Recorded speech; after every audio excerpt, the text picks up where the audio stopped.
Pacifica weekly newsletter. And then the police department is actively engaging with schools, homeowners associations, and neighborhood groups to help spread this safety messaging ahead of the holiday. And that residents are being directed to public fireworks shows and community events as legal, safer options for celebrating. These measures demonstrate the city's commitment to public safety and wildfire prevention. Protecting Pacifica is a collective responsibility. Remain vigilant, report illegal fireworks promptly, and refrain from using them so we can all celebrate safely. And we'll continue to expand this message through all of our distribution channels. Okay. So in your last sentence, you said to report illegal fireworks. Is there a number, a website that we can direct people to for that? Let's see. Let me ask PD for that. And then whether it is legal to set them off on July 5th when the cleanups are happening. Hi, Police Chief Sarasua. Thanks for being here. Good evening. Thank you. Maria Sarasua. I proudly serve as your police chief. Just to answer a few questions, yes, it's through June 5th, 11 p.m., and that's in our website. You can go there to find out more information.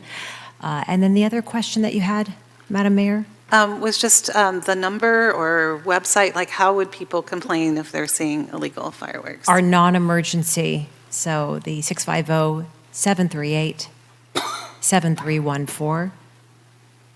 Okay. And if it does result in injury or there's a serious public safety concern, 911 is still appropriate.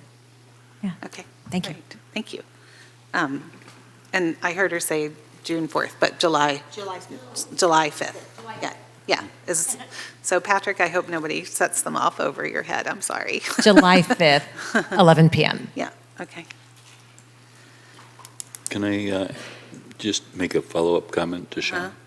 Would you say that our staffing pattern and the reason we have this rule in place, because we have the right number of firefighters to potentially address problems with fireworks on the 4th of July, that's the reason that there's an end date on when we can fire off the fireworks? And so if we're just trying to keep the public safe, that's why we have a time period.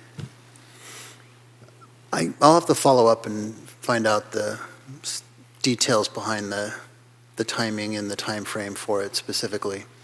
But as we have communicated in multiple workshops preceding my coming here and budget discussions since then, as a general city, we are understaffed, and the 4th of July, because it requires it's such a resource-intensive holiday, in particular for our first responders and safety officers. It does require a lot of commitment from them, and does highlight that need for additional resources. And time away from their families on a celebratory day as well. And I think that's why we should continue to clean up even after the 5th, right? Yeah, clean up our neighborhoods and our streets and, yeah.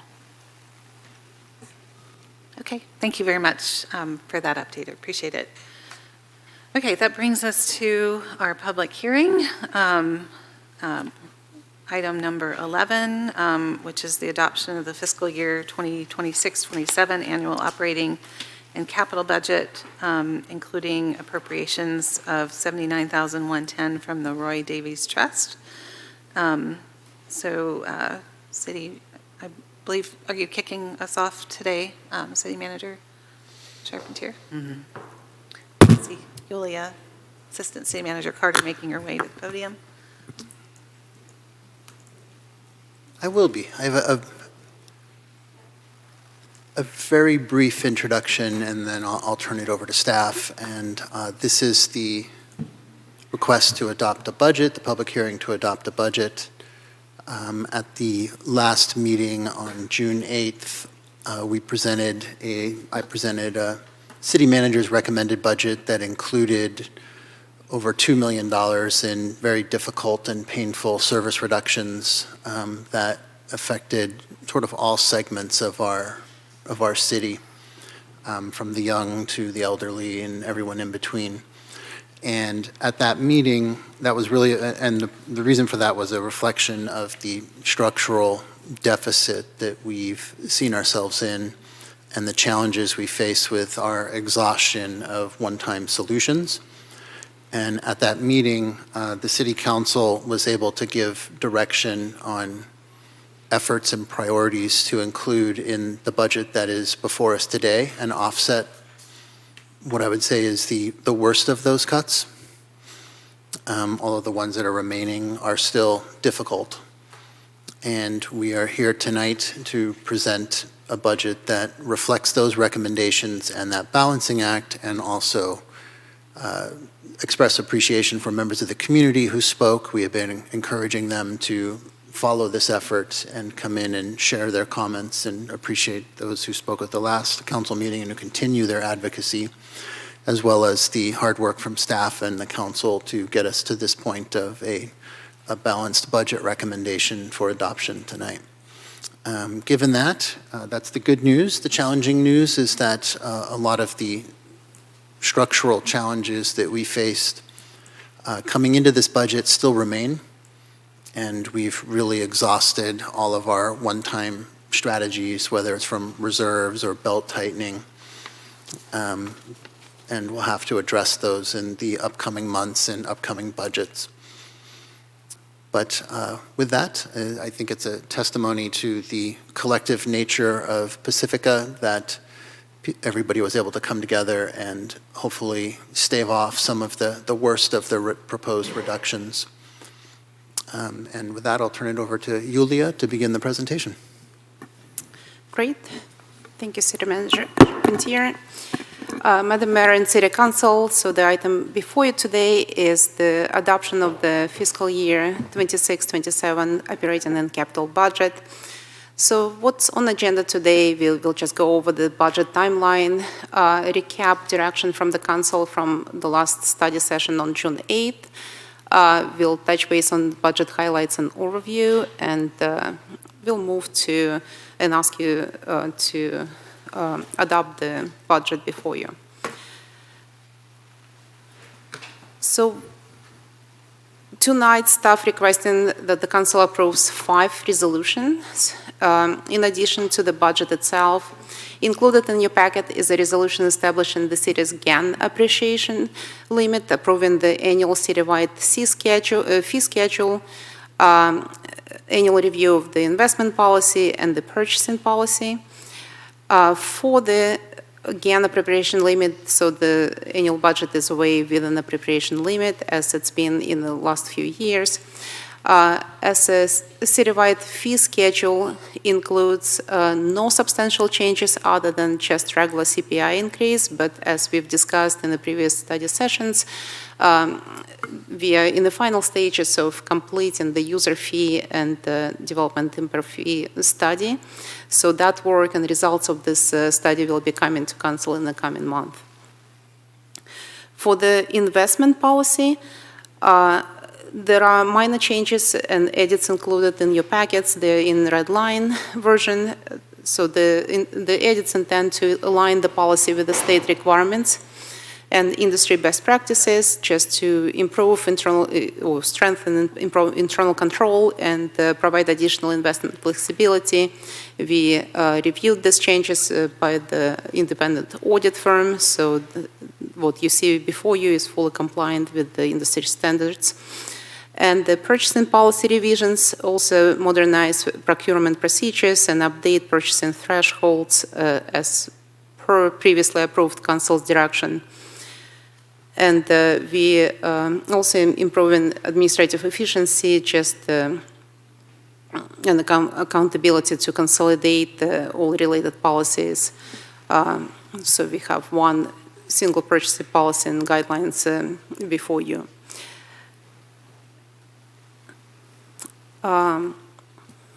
Okay, so the 5 resolutions is what we will be asking for you to approve tonight, and the next slide showing the whole process of the budget timeline. You can see we started this process back in March with the Council Strategic Planning Workshop, and we held 1, 2, 3, 4, 5, 6, 7, 8. So today is 8th public meeting that is a completion of the process. So it's a public hearing that concludes the budget process with the formal adoption of the budget. And the majority of the council direction was given at the study session number 3, that was in June 8, 2026. As city manager mentioned, the budget is challenging. And before we review the final budget, it's important to acknowledge that while staff is presenting a balanced budget for the upcoming year, this is not yet a structurally balanced budget. We all have made significant efforts to make throughout this process to align expenditures and available revenues, including approximately 2.8 million in reductions that were identified throughout this process, and included some efficiencies and service level adjustments. Yet some of the strategies used to balance the budget, including vacancies, savings, hiring freezes, deferral of certain investments, including other post-employment benefits and other deferrals. So all of these are not sustainable permanent solutions. And the city's long-term forecast still continues showing structural challenges in the future. So all of this will require additional attention in the future years as the long-term structural changes remain. To summarize Council's direction from June 8th, we reinstated the reduction of the aquatics program. So the reduction of 154,000 that was identified as a balancing measure is restored for the upcoming year. But again, the PBNR director will continue working on this item, and more conversations will be happening as we go through the negotiations of the MOU. The council also will establish an ad hoc committee to explore options to continue to join the use of pool facilities, and again, more on this will come forward in the upcoming month. The other direction from the previous study session was to remove the 20,000 budget request for library outreach consulting work, and direct the staff to utilize remaining fund balance in the library fund. So we incorporated that in the budget. We reduced the council conference budget by 1,500 each in all 5 districts, so the total reduction of 7,500. The amendments also included support for certain community organizations, such as Fog Fest at 25,000, One Shoreline at 10, Pacifica Beach Coalition at 10, and Pride at 5, and 100,000 contribution to Pacifica Resource Center was also appropriated in the Housing Fund 221. So with that, the fiscal year 26-27 recommended budget highlights include the following. They're captured on the slide. So the budget is balanced, but again, not structurally balanced. So through this budget process, we managed to match revenues and expenditures, but again, the structural issues unfortunately remain. Yet the budget, general fund revenues are budgeted at 53.8 million, which is 0.45% above the revised budget. The expenditures budgeted at 55.4. That's about the 0.5% above the revised budget. And we, again, managed to balance the budget after incorporating all the recommendations and council's policy decisions. The undesignated fund balance is projected at 12.2 million, or 22% of operating expenditures. And the fiscal year 26-27 CIP budget is budgeted at 29 million, which includes 30 capital projects and 6 new projects at the cost of 2.9 million.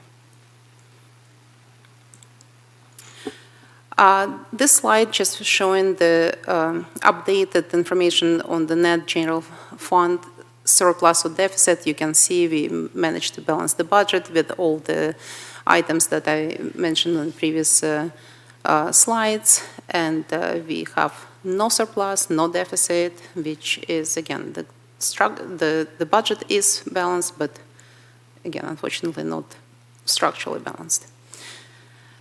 A little bit more information on general fund revenues. Again, that's budgeted at 53.8 million. You can see it's about 0.5% above the revised budget. And this slide, again, the budget document will show a little bit more detail on how the city gets its revenues and how the revenues are used. But this slide shows that in a visual pie chart that the majority of city revenues come from taxes. About 75% of general fund revenues come from various taxes. And the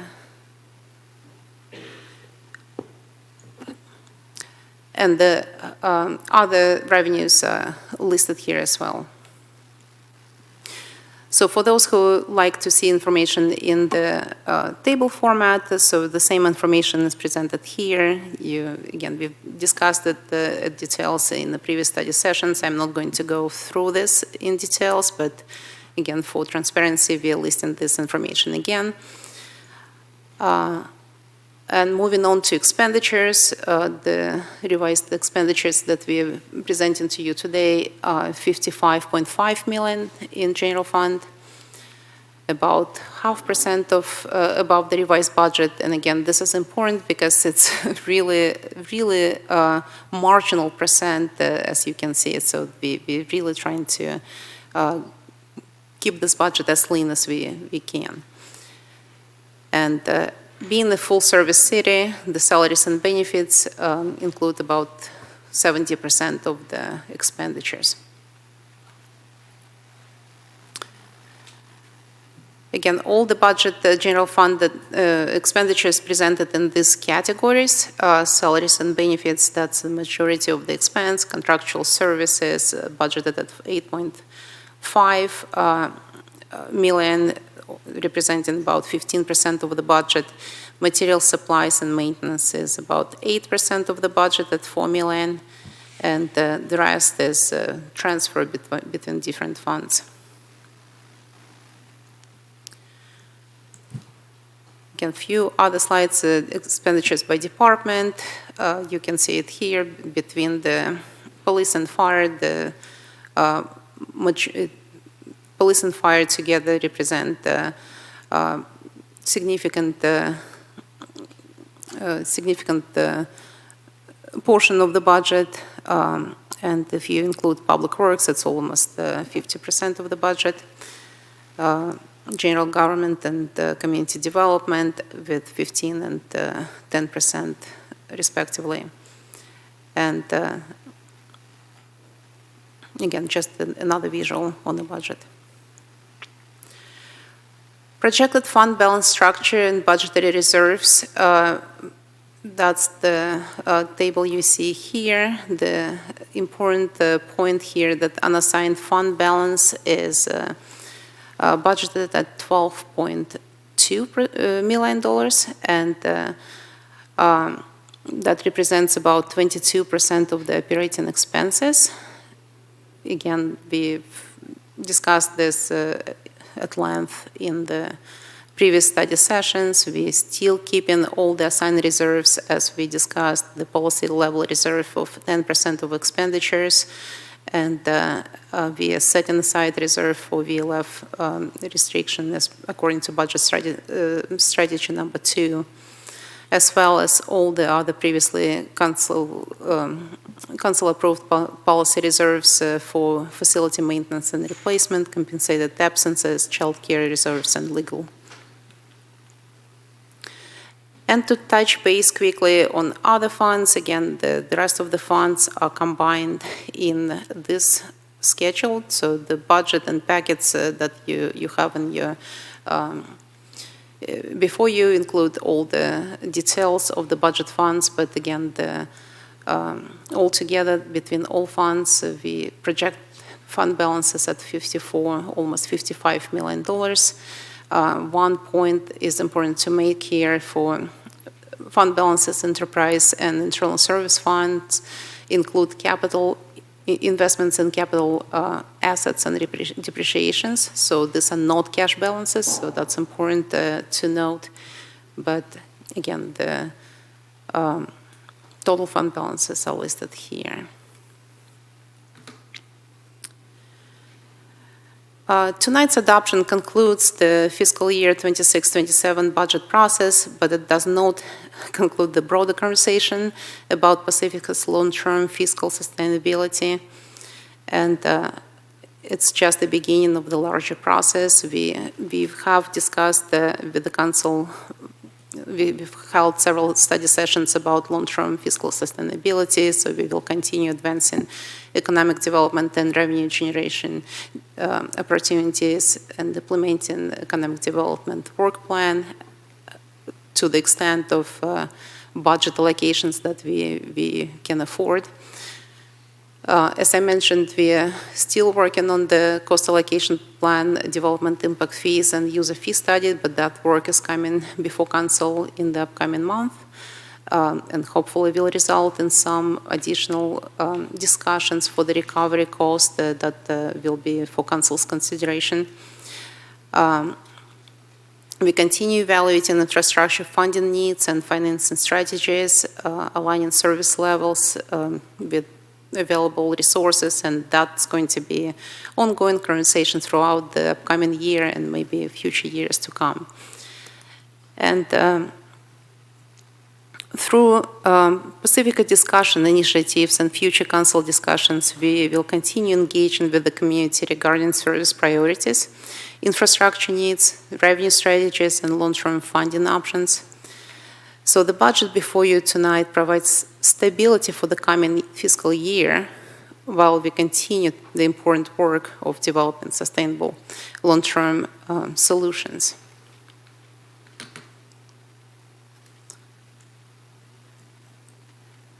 And I didn't want to, we're getting to the end of the presentation, and I didn't want to leave it on the grim notes, so just wanted to highlight that the city is the proud recipient of prestigious Budget Excellence Awards in the last few years, and we did receive, continued receiving those awards for fiscal year 25-26 operating documents. So we received both Government Finance Officer Association Award from GFOA and California Municipal Finance Officers Association, CSMFO. So this is really a huge accomplishment by staff, and I want to congratulate our staff for achieving this recognition, as we also received it's not easy to accomplish, it's not easy to receive the consecutive awards, and I'm very proud of the staff to get to that point. And again, I don't want to spend too much time on this slide, but want to highlight it for council and for the community. Again, huge accomplishment by staff, because our GFOA evaluation guidelines in 4 categories received the outstanding top score in policy for the budget as policy document, and was also ranked as proficient in categories of financial plan and operating guideline, and outstanding again for communication device category. So it's really, really exceptional, because 50% of the budget scoring was marked as outstanding. And we also listed some of the quotes from the independent reviewers on the slide.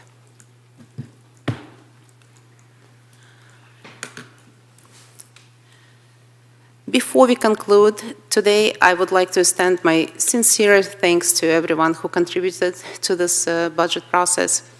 First, I would like to thank our outstanding finance team, Marisol Gomez, who just joined us today, Stephanie Coy, management analyst, and Deputy Finance Director Lucy Shea, and also everyone else involved in the finance department, for the countless hours, late nights and weekends, and a lot of attention to details that went into preparation of this budget document. I would like to also recognize Public Works team, and especially Deputy Director Roland Yip for their work on the capital improvement program and bringing CIP budget presentation standards to the completely new level of excellency. And all of this was an extraordinary effort while responding to the peer emergency and simultaneously advancing the budget process. So again, not an easy task. So the dedication and resilience shown during this process by Public Works was absolutely remarkable. Also want to thank our executive team. This was not an easy budget. Identifying reductions in an already lean organization while maintaining service level expectations required really exceptional teamwork, collaboration, and professionalism, and I'm really grateful for the partnership of all department directors and managers who are sitting here in the back today. And a special thank you to our city manager, Sean, for hitting the ground running, joining the organization in the middle of the challenging budget process and major emergency responses is not a small task. So greatly appreciate your leadership, guidance, and support throughout this process. It's been invaluable. And finally, I would like to thank City Council for your leadership and thoughtful deliberation during the budget process. None of this were easy decisions for you, and we fully recognize that. But your commitment to balancing community priorities with long-term fiscal sustainability really helped guide this project for completion. So the budget before you today is truly the result of collaborative and collective effort, and I'm really proud of what we've accomplished together. And with that, we would like to ask you to consider the following 5 resolutions for adoption tonight. And Marisol and I are happy to answer your questions. Okay, thank you so much, Assistant City Manager Carter and Marisol, Lucy, City Manager Charpentier, and all of staff. We all know how difficult this budget has been, and with major cuts really to all departments. We're trying to do the best we can with what we have.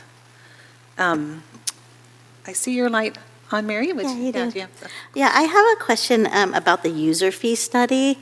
Maybe if you could just explain a little bit to the community, like what is the user fee study? And my question is, does the fee schedule come back to council after the study is completed?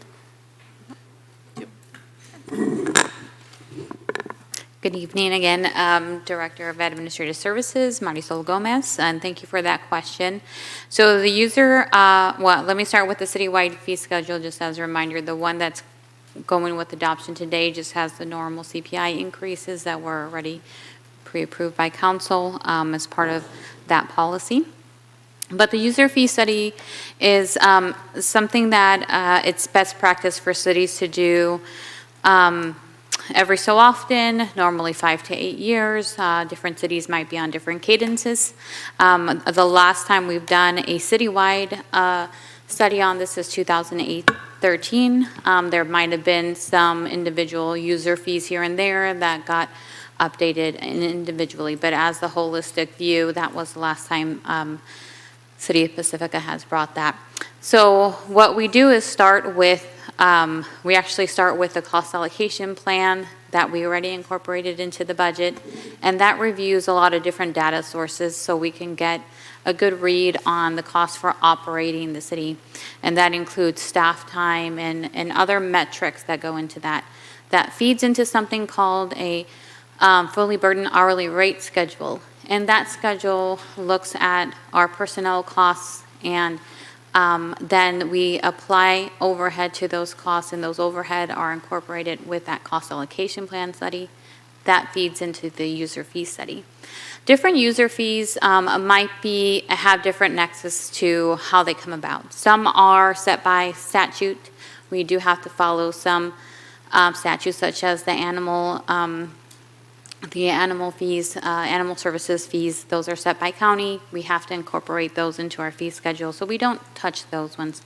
Other ones that are under the city purview are the ones that we're actually doing the study on. And what you do is take some of the time that it takes for the staff to process these fees, whether it be, the application review, going out and reviewing in terms of ones that are where you go out and check property and things like that. All of that and all of the staff that have a hand in getting that done from A to Z. And then we incorporate that data from those pieces and bits of the study, and we come up with an amount that could be attributed to this fee. At that point, though, we do further analysis. We do best practices, industry standards. So we don't just simply take the updated fee at face value. We have to come back and do that analysis. And we do bring all of that back to the council. That's going to be accompanied by a report that is done by our consultant, Will Dance Services.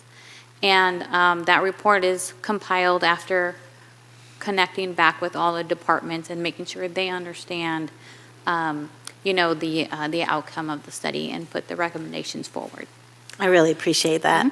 And can I just add a couple of things to summarize? Sure. So Marisol gave very technical, detailed response to this very. And I wanted that, so thank you. Go ahead. Okay, so I just wanted to summarize that, first we determine the cost of services that we provide. Then we translate this cost into the fee schedule, what the fee schedule should be at 100% full recovery rate. And at that point, we'll bring it to council for your determination and your direction on what this level of recovery is going to be for each specific service level. And typically, to guide this discussion, it's not going to be easy discussion to have, but to guide it, those services that benefit private interest, typically, we want to assume 100% recovery.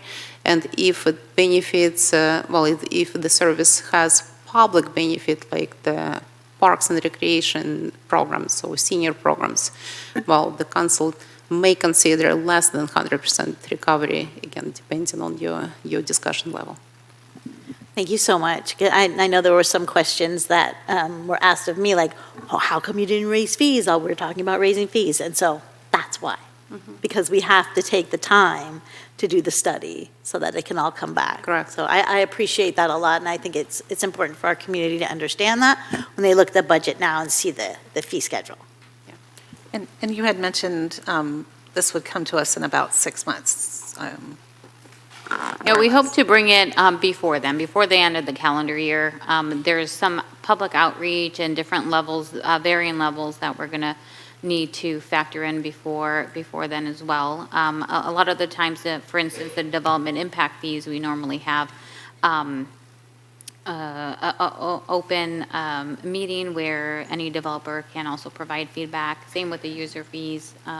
So we'll have to build that into the timeline and factor that in. But that's the plan, is to bring that back before the calendar year's up. Thank you so much. Vice Mayor Wright? I have one. Yes, just to reframe a little bit, first of all, thank you very much. I know this has not been easy on you. It has not been easy on any of staff, especially those people seated in the back row back there. And I really appreciate what they went through to try to make this work. But just to reframe for me, going back to where we were before we made this budget, the current level of services before this budget was already not what you would call a structural deficit, but it wasn't optimal. In fact, what is the real deficit last year? If you had an average number of employees Yes. for an average amount of pay, doing an average amount of work, leaving alone the fact that we're in a coastal community and there's more wear and tear living on Right. the coastal community. Thank you, Vice Mayor. So we had serious discussions of fiscal sustainability back in November, and we presented this information at that time. You're absolutely correct. So the city of Pacifica is not a typical city, so we are understaffed and under-budgeted organization, and that's not easy or hasn't been easy for years for staff to manage. I believe we presented the figure of 8.8 million at the time back in November. If we were fully staffed, adequately staffed, which I believe at that time we mentioned that the city needs about 30 additional positions to be a par with other organizations of our size and service level. And again, in addition to staffing, there is also compensation level challenge as well. So together, I believe we presented about 8.8 million that would be needed for the city to bring the organization to the standards. And in addition to that, at that same time, we reported 371 million in unfunded infrastructure needs, which, again, some of these projects still remain, and we have new ones now. So unfortunately, that's the, again, evolving challenge. So that's where we were, and now we're here. Now that we're here, have we frozen some positions, so we're not even keeping up with where we were? Is that safe to say? Correct. And on top of what I just mentioned, now this budget includes freeze of vacancies, and so organization becomes even leaner on the staffing level and the budget allocations, and that's definitely going to be a challenge. And that's what we've been discussing throughout this budget process, and not going to be easy year, for sure. And then that's where we are right this minute. How are we looking next year? Well, as I mentioned earlier in the presentation, the structural challenges will remain, unfortunately, and that's why it's so critical for us to continue discussing. We launched and initiated the Pacifica discussion initiative, which will continue for the next few months, to see what are the service level expectations and what are the means to provide those services in the community, and how we can get to the sustainable revenues. So this conversation is going to be ongoing, because this budget, as I mentioned before, is not solving the problem. It's solving, well, it gives you a balanced budget for plan for the upcoming year. It doesn't give you structurally balanced budget for years to come. And in terms of our capital improvement projects, is it some of that grant funded? So when we say we're started at 371 million short, we're not actually expecting Pacificans to pay 371 million, are we? Yes, absolutely. We always seek grant opportunities and pursue any outside fundings as possible. And in fact, this is how Public Works prioritizes projects. So if we see the opportunity for grant funds and the funds are available, so those projects usually move up from the unfunded level to the funded level.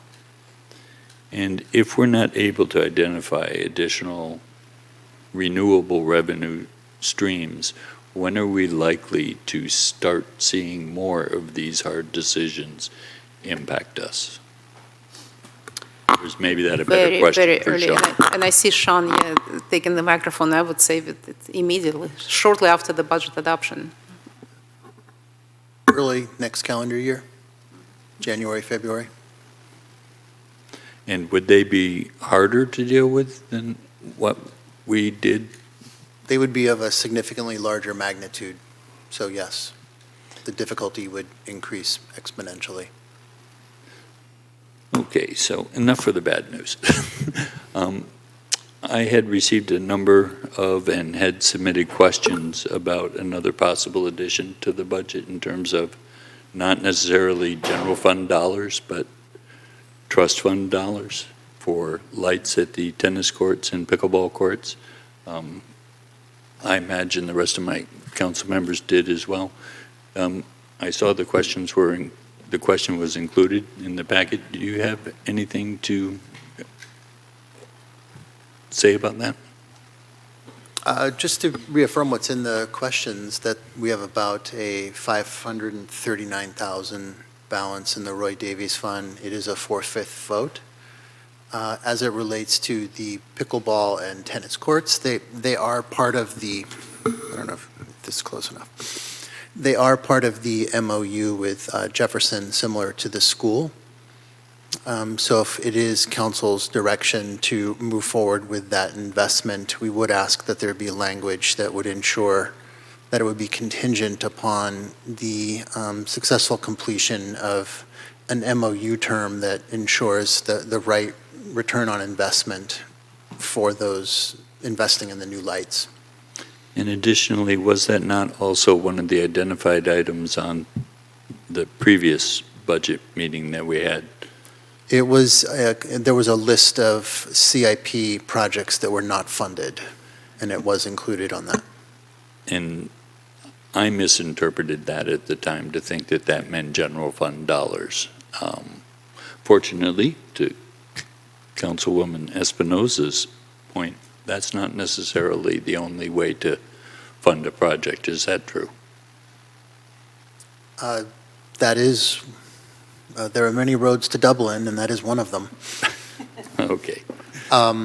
As it relates to the MOU, I think it is just important for contextual awareness. One of the items that the city council directed to be included in this budget is the second half of the fiscal year funding for the aquatics program, and that will necessitate an amendment to the MOU at a minimum for that 6-month period, because the MOU currently expires at the end of December. But they're not necessarily connected. They are now. They are now, but they don't need to stay that way, do they? I would say that would be a future discussion on the MOU, if that were the desire of both parties. Okay, thank you. Is it possible for the ad hoc committee to talk about that as well? Or is it only for the pool that we're going to assign the ad hoc committee? So the agenda, the last item on the agenda is the appointment of an ad hoc committee of 2 council members to begin those discussions on MOU, and they're one and the same.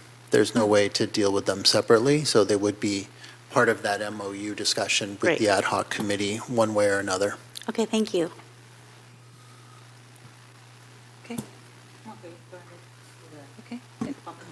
There, did you have any questions, Councilmember Beckmeyer, at this time? Okay.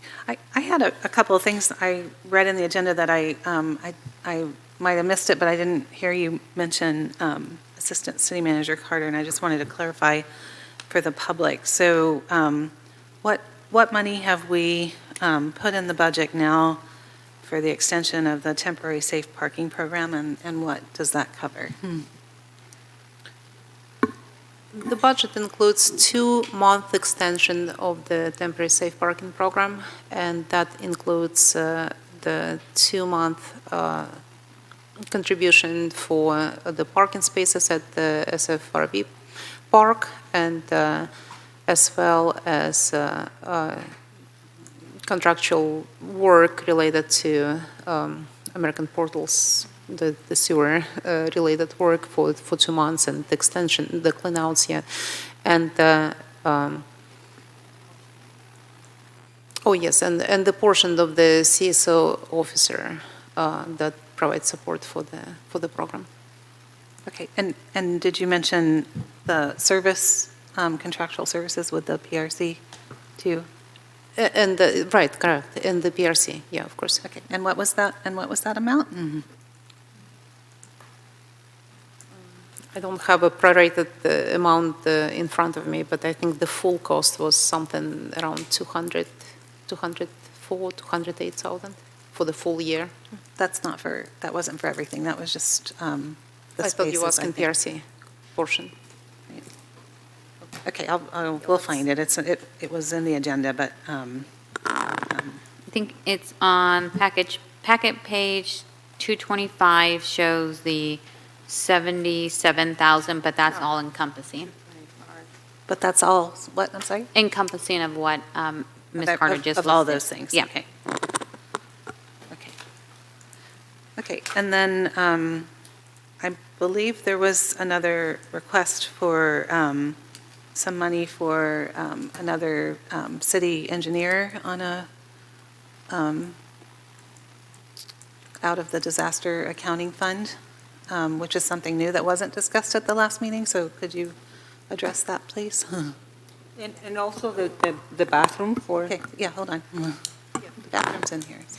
Okay, that is also listed on packet page 225, 300,000 for a contract engineer to support open and future emergencies paid for out of the disaster accounting fund.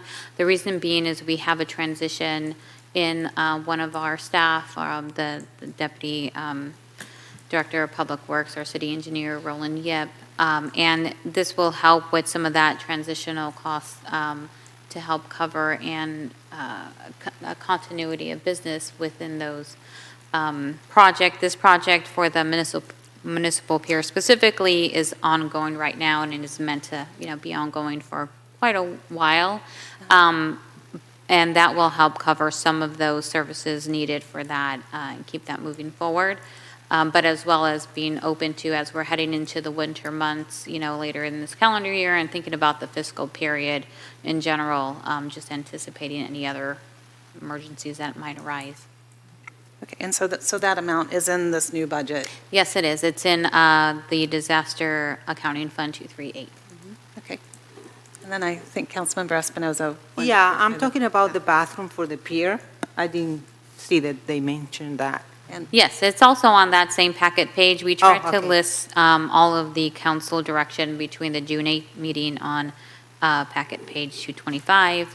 It begins on packet page 224, but we do have the 79,000 for the Throne Labs bathroom for the pier coming out of Disaster Fund 238. Thank you. No problem. Okay, and then the other 79,000 for the throne at the Fairmont, which will require a different bid. That's correct. That's coming out of the Roy Davies Fund. Okay. Well, if there are no other questions right now, I'll open public comment. One more quick question. Do you feel with the engineer from the disaster fund funding that would be sufficient to replace our superstar in the back room there, Roland Yee? Well, some folks are irreplaceable. I think it's prudent, given where we are and where the need is. I know the pier is at the top of mind, but we're also concerned about Esplanade. We're concerned about the entire length. And as Marisol mentioned, heading into this winter, we are especially concerned, or next winter, if you will, given the potential for El Nino. So we wanted to make sure that we have capacity to do everything that's needed on the pier and Beburp and Esplanade, as those are either in an emergency phase or very close to it. And is what you're asking for sufficient considering all these additional challenges?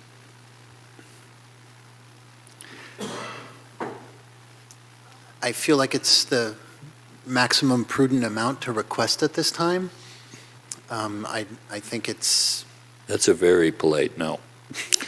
Well, he can come back to us and ask for more money if, the I think information is different. as we head through the year, if we find out that the emergencies keep coming, we may need to augment that.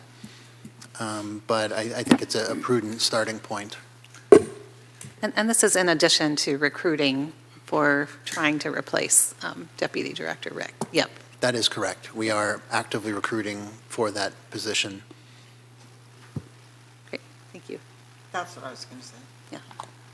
That's all I have before public comment. Okay, with that, I will open public comment. So I currently have 7 cards. So we'll start with Kimberly Finale, followed by Marcia Murphy. Oops, that one's blank.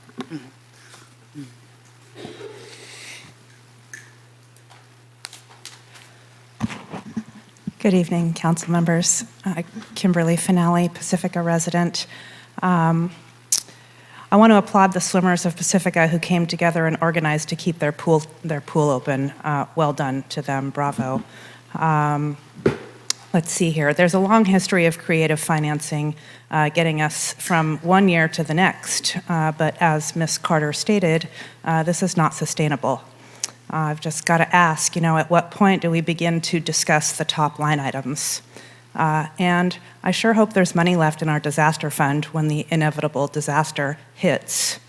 Now, I'm a little fuzzy on the details of, where the temporary safe parking program is at, but I would like to highlight that this city's temporary safe parking program affects the whole city and its visitors, and it must be preserved at all costs. Think of it as an investment in economic development. It is unthinkable that council is considering winding this safe parking program down, which again was kind of just my understanding from the last meeting. The one program required to have in place in order to actually update an enforceable oversized vehicle parking ordinance is that safe parking program. I have trouble understanding how we can even consider attracting new residents and businesses, let alone tourists who want to spend money here, without addressing this elephant in the room. We are walking around OSVs parked for days or weeks, months at a time, spread out all over the coast, using valuable public safety and community service officer hours, using our public right-of-ways as their personal toilets, and blocking public access to our most valuable commodity, the coast. Last year, when we went through the extensive exercise of updating the oversized vehicle parking ordinance, it seemed too good to be true. Come to find out, thanks to Coastside News, it was. I don't know if our new city manager is aware of how much time we wasted due to a lack of transparency by the prior city manager. Indeed, lying by omission by not telling us of his communication with the Coastal Commission, where they outlined a path to a successful, enforceable OSV parking ordinance. With this secret, we were set up to fail, and did. Perhaps if Mr. Charpentier did know, he wouldn't be recommending we scrap the temporary safe parking program from the budget.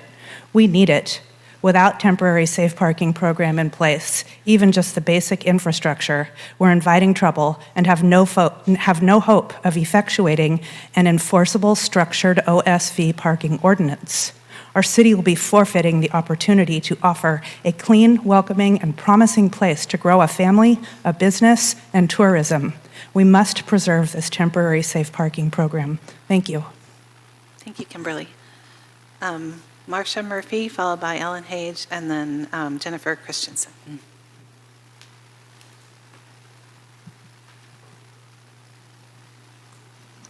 Hi, everybody. Thanks for all your hard work. I know you guys do a lot. I am what she said, basically. I support the Pacifica Safe Parking Program. PSPP. It does a thing that in other places is quite expensive to do, and as far as I can see, it is an efficient, successful, and cost-effective solution to a problem we have in this town. And I really applaud you for extending it for 2 months, and I encourage you to find a way to keep it. Thanks. Thank you, Marcia. Ellen Haig, Jennifer Christensen, and then Joy Hitzman. Good evening, Mayor Bowles, City Council staff. I'm Ellen Haig, Pacifica resident and leader with Faith in Action Bay Area and Coastside Faith in Action. Well, first, I really want to thank you for extending it for 2 months while you come up with a plan to solve the problem. It's my understanding that you've formed an ad hoc committee and hope to collaborate with the San Mateo County Board of Supervisors and Half Moon Bay for additional funding. So Faith in Action Bay Area requests your action to extend and expand the Pacifica Safe Parking Program. Thank you. Thank you, Ellen. Jennifer, Joy, and then Cindy Abbott. That's my last card. Good evening. Thanks for allowing me to make a comment tonight. My name is Jennifer Christensen, and I own Art Space on the Coast, a pottery studio and retail space on Palmetto. I've come here before you many times to help promote Pacifica and support the businesses here in town. I'm here tonight to talk about one damaging event, FogFest, to the year-round revenue-generating businesses on Palmetto Avenue, both short-term during that particular weekend itself, and then long-term as we're made invisible to prospective customers.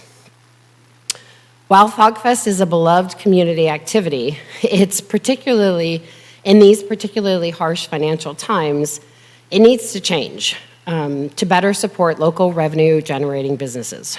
During the FogFest weekend, vendor tents are placed directly in front of our storefronts, blocking our windows, blocking our signage, blocking customer access, and preventing visitors from learning about the year-round businesses there.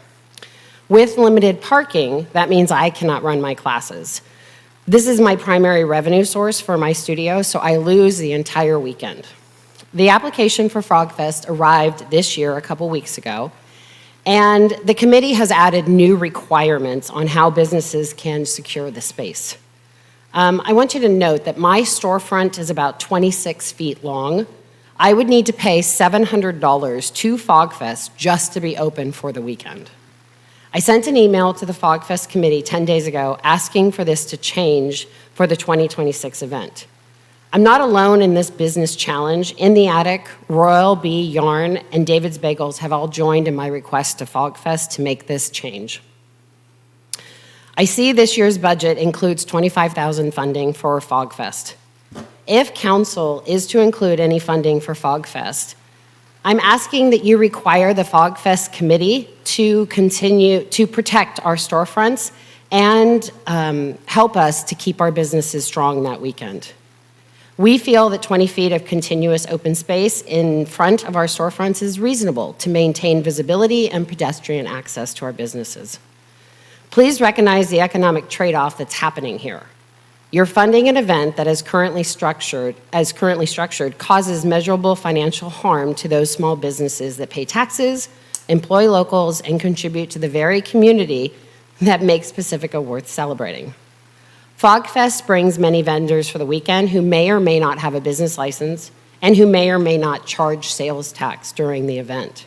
Honestly, many of them come to Pacifica once a year. They make money that never enters into our economic into our economic world, and then they leave, and they come back next year. Let's think about how to do this differently. Thanks. Thank you, Jennifer. So Joy, followed by Cindy Abbott.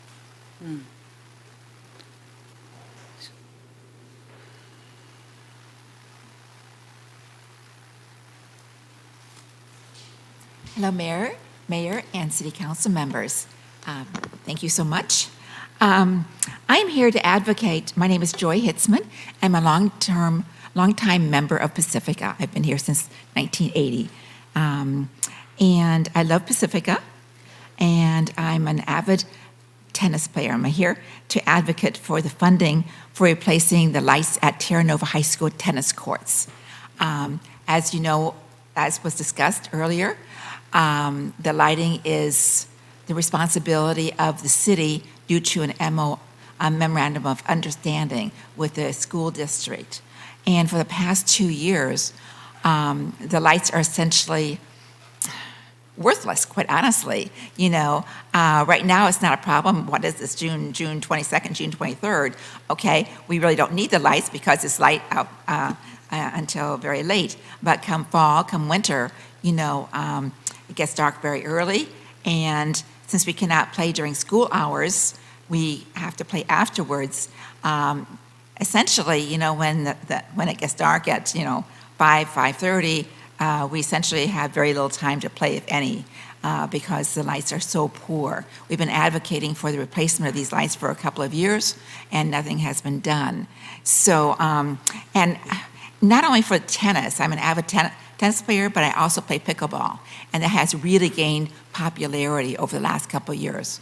And I have, being a widow, I live in a large home, very close to the tennis courts, like 5 minutes away. So it's really convenient for me to go down there. I might be 5 o'clock. Oh, let's see, I haven't seen anyone today, so I'll just go on down there and play pickleball for an hour, and I have a sense of community there with other people, and it makes me feel good, as do the others there. These courts, there's 8 courts out there, are used a lot, not just for the tennis players, but with pickleball players, year-round, in the evening and on weekends. So I would strongly urge that you find some way in your budget to be able to replace the lights out there so that we can play in the evenings out there at Terra Nova High School at the tennis and pickleball courts. Thank you very much. Thank you, Joy. Cindy Abbott.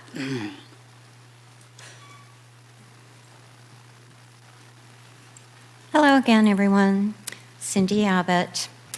First of all, I want to thank you so much for so many people here in Pacifica for working on extending the aquatics program for at least a full year, and later tonight putting together that ad hoc subcommittee. It's really critical. You saw how many people came out last week, and it's really important that that continue. And I also appreciate that you're going to be working on the temporary safe parking program as well. As Kimberly Finale said, it's really a critical and important program. It impacts everyone in the city, and it also saves lives. Gives people a place to safely stay while they work with the resource center with their commitment to find permanent housing. I appreciated hearing and the questions that came up on the fee study and the timing that will be coming together here to you in the next few months. I was looking at that, and since it did come up with regard to some of the rec programs, 7.5 pages of the current fee program are Parks, Beaches, and Recreation program.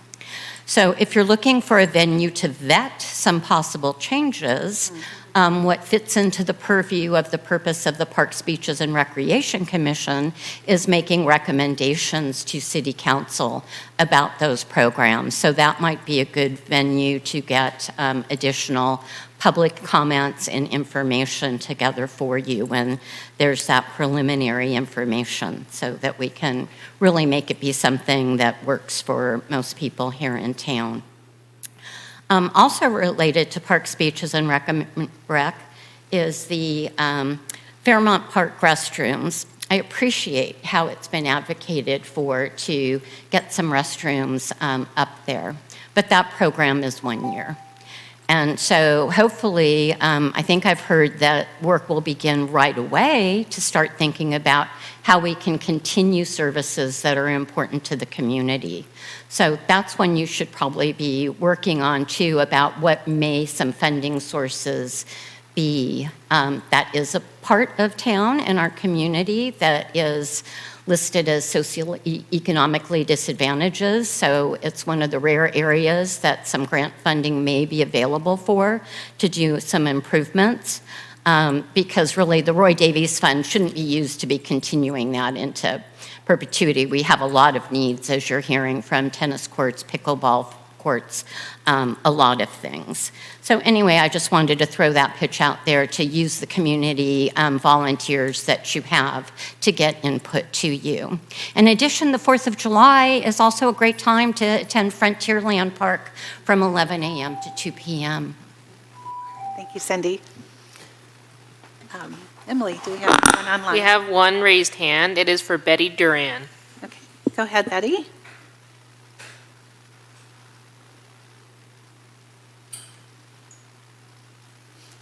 Sorry, can you hear me now? We can. I I'm disabled. I wish I could be there this evening, but one of the reasons I'm speaking tonight is on behalf of really the Fairmont area. We have desperately needed a bathroom up at Fairmont Park, not just for myself, but for the entire community. And I beg to, I don't know if I'm saying the right thing or not, but I believe Mr. Roy Davies left these funds specifically initially for the Fairmont community. While I value the entire city, I would like to see these funds directly benefit the Fairmont area. This bathroom has been discussed at many Fairmont Association meetings that I attend on a regular basis, and I would like for this city council to strongly consider getting us that bathroom. It is a needed facility. Lights are important for the pickleball courts and for the tennis courts. Bathrooms are even more essential. So I'd really like for this council and the city manager to consider this a very serious request and act upon it. Thank you. Thank you. There are no other raised hands. Okay, with that, I'll close public comment and bring it back to council.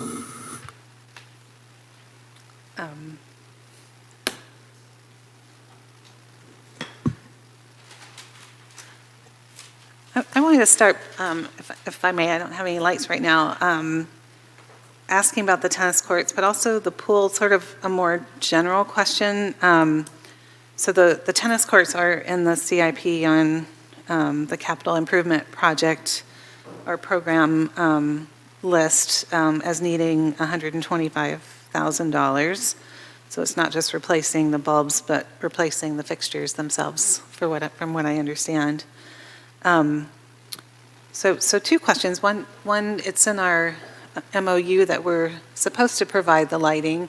Are we in compliance now with lights that maybe aren't as bright as they should be, but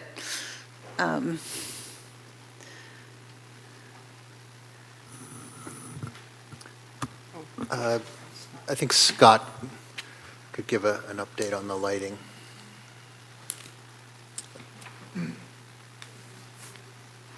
Honorable Mayor and members of City Council.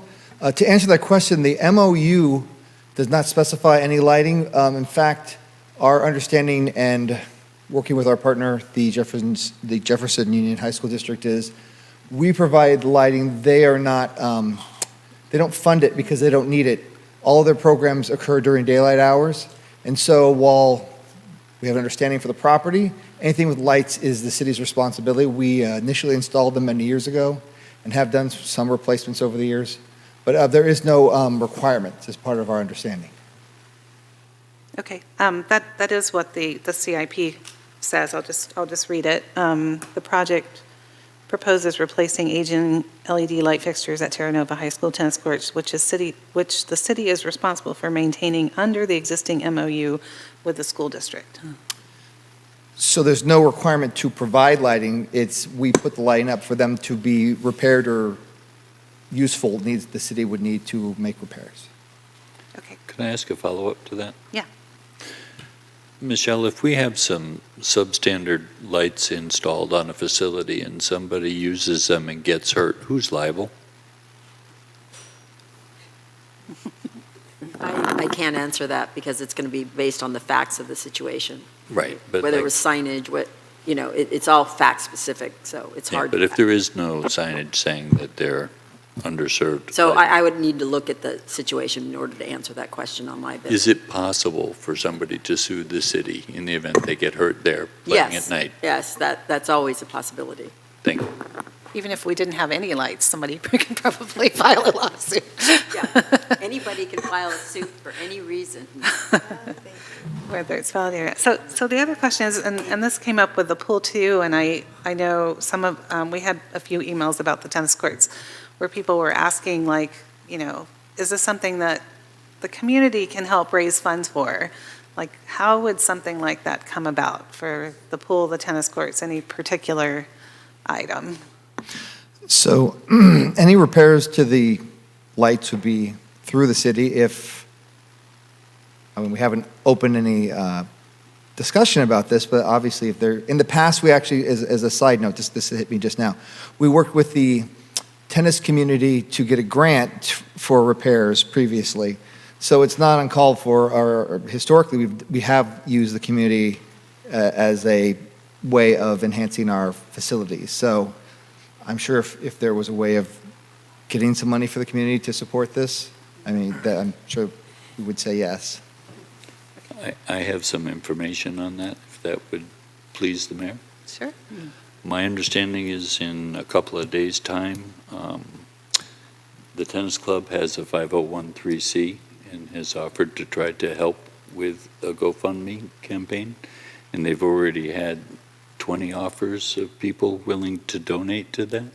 But, you know, they got to kind of know that we want to put the lights in before they're going to step up to the table. So not only have we drawn the pickleball community together with the tennis community to, instead of competing for services, they've come together to try to work together for the betterment of everybody, but they're willing to put not just their mouth behind it, but money behind it as well. Those would definitely have to be conversations that were had with JUHSD. Yeah, you got to have the MOU first. Yeah, Okay. that'd be great. And we need to have those conversations with the high school district. So maybe that's part of the ad hoc's role that we'll Yeah. get to next. Yes. Yeah. And, I mean, and just to say, I mean, that money is on the CIP for next year, right? I mean, but it is unfunded, so, yeah. I mean, same for the pier. There are people that want to donate to the pier. I mean, you're not going to come up with $64 million very easily, but, yeah, I mean, so the city wouldn't hold any of those funds if people wanted to donate. It would be a separate nonprofit for, contributing towards. They could. There could be donations that the city accepts for a particular purpose, and that would be earmarked for that purpose. Okay. The city would, if there was a collective concurrence by the council and, you know, the community, yes, that can happen through an agenda item and, you know, obviously staff work, but it is possible to accept community donations for a specific project. Okay.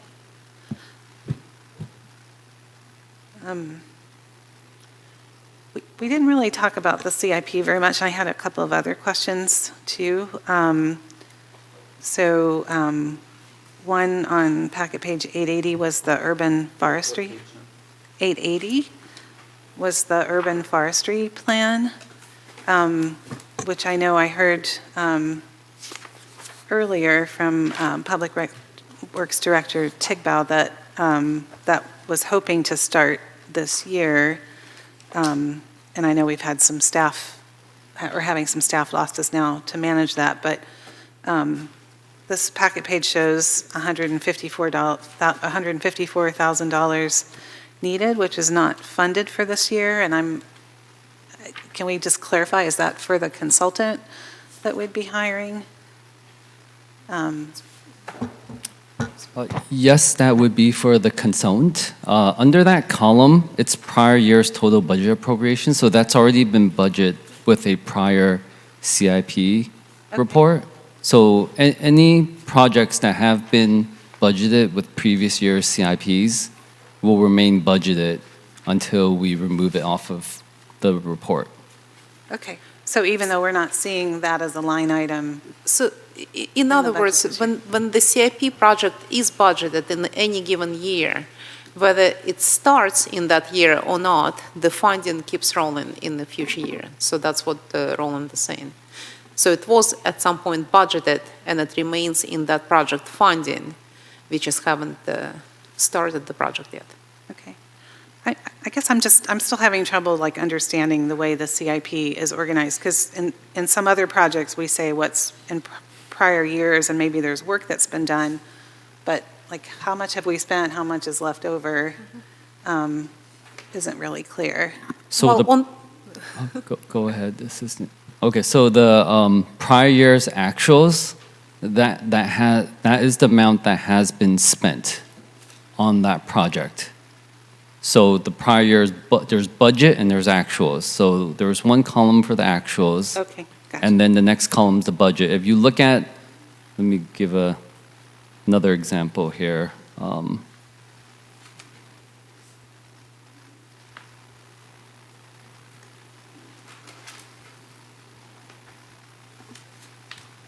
Sorry, give me a second here. It's hard. It's a lot of pages.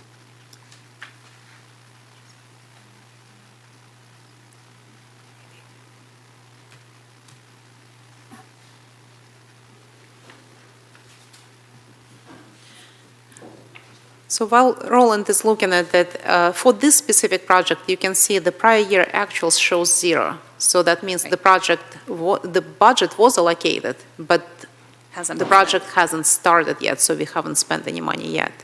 And it's showing 0 for the future years as well, because we are not adding any funds, and we are not projecting for the future years to add funds to this budget.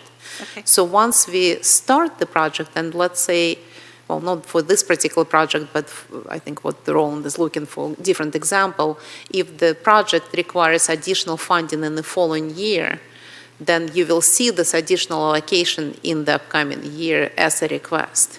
And you will see prior year's actuals, whatever was spent on the budget. So this format shows the entire history of the project, but it's condensed for the prior year's actuals, so it doesn't give you a breakdown when the project, how it breaks down in the previous years. It just gives you lump sum what was spent to date on the project, what is being appropriated now, and what future allocations are needed for those projects that live for more than a year.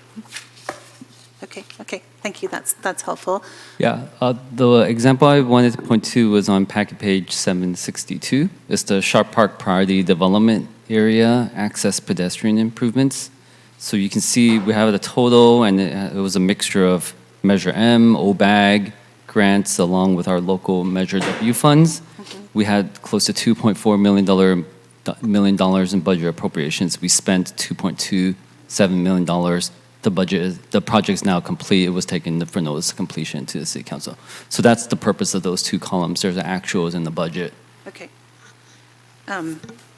So, and while I have you on that discussion, I did ask the last time about the sewer line at the RV park, and I don't know if that's you or wastewater, but, so that's on page 833. So this one shows prior year's total budget appropriation of $300,000, and nothing's been spent, is what it says.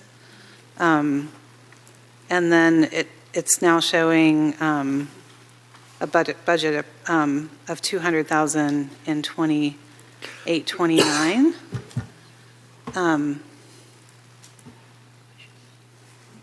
So are we saying that $200,000, we already have the money there to do that, since we have the $300,000 in the prior year appropriations?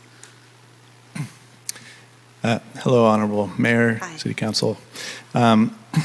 So this is a future project. It's in planning right now, and there's been studies conducted on the best feasibility for relocating that asset, and that's planned for a future project. So does that answer your question, or? Sorry. So we have $300,000 that's in our account ready to spend for the design work to continue that project now? I think that's under the previous years. Right, but it doesn't show previous year's actuals that we've spent anything. Yeah, I think that does need a correction, because we have spent money in the past on studies for that. Okay. So the other reason I was asking this, and I thank you for being up here, and I mentioned this the last time, that this is a project that the Coastal Commission is particularly concerned about, and I went back and looked at my notes from a meeting with City Manager Woodhouse and Public Works staff in July of last year, when this was actually scheduled to start the design work this year in 26-27. And so now we've put it off to 28-29. And so I guess because we don't sit down and review the CIPs, like we lose track of like what projects are being worked on and what is critical, and do we really have that time? Because I was told, so this was last July, that the particular line that goes from Esplanade into the RV park is only about 10 feet from the cliff edge, and there's no armoring there to protect it at all, right? So that is something that could go in any wet winter year. So I'm really concerned about us continuing to kick this one down the line, and especially if there's money that we, have available to start the work.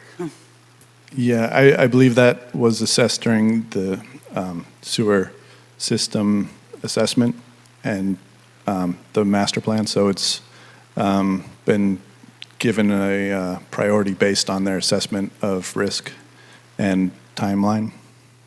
Right. So originally it was set to start this year. So do we have new information that says we can wait 2 more years? This is a topic that's come up recently at wastewater, and we've been looking into it. So.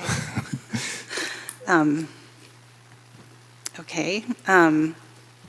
Well, the other thing that we talked about at that meeting last July is that it's prudent to have an action plan in place in case of an emergency. I mean, we've been fined a lot of money for sewage spills in the ocean, right? And that's not something we want. So there was talk of temporary holding tanks, diversion of the line. Do we have a plan in place if we see that cliff eroding? Because we've lost 40 feet just, less than 100 feet away overnight on Esplanade.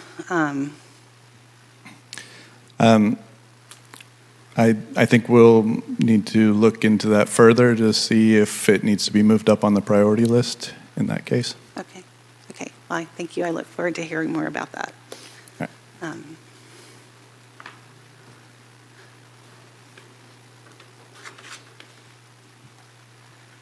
right.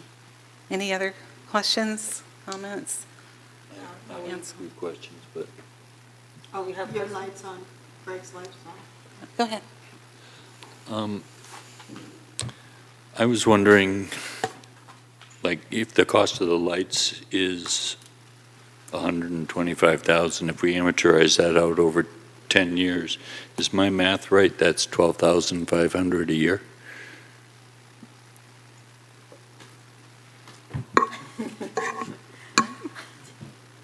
Sorry, I was looking at the CIP. How much was it? I think they said it was $125,000 for the lights if we amortized it out over 10 years. In other words, if the lights lasted 10 years, it's only costing us $12,500 a year. Is that good math? They would. It's not the kind of investment one would make, and it's kind of investment one makes in lump sum. Yeah. That is one way to look at it. There are, depreciates over 10 years, so there'll be more maintenance costs. Okay. But then there's also, presumably, if it's in our CIP, there's a benefit that we receive either in terms of improved infrastructure, improved quality of usage. And that's hard to put all of that into that cost-benefit analysis. Okay. And is the Roy Davies Fund just for Fairmont?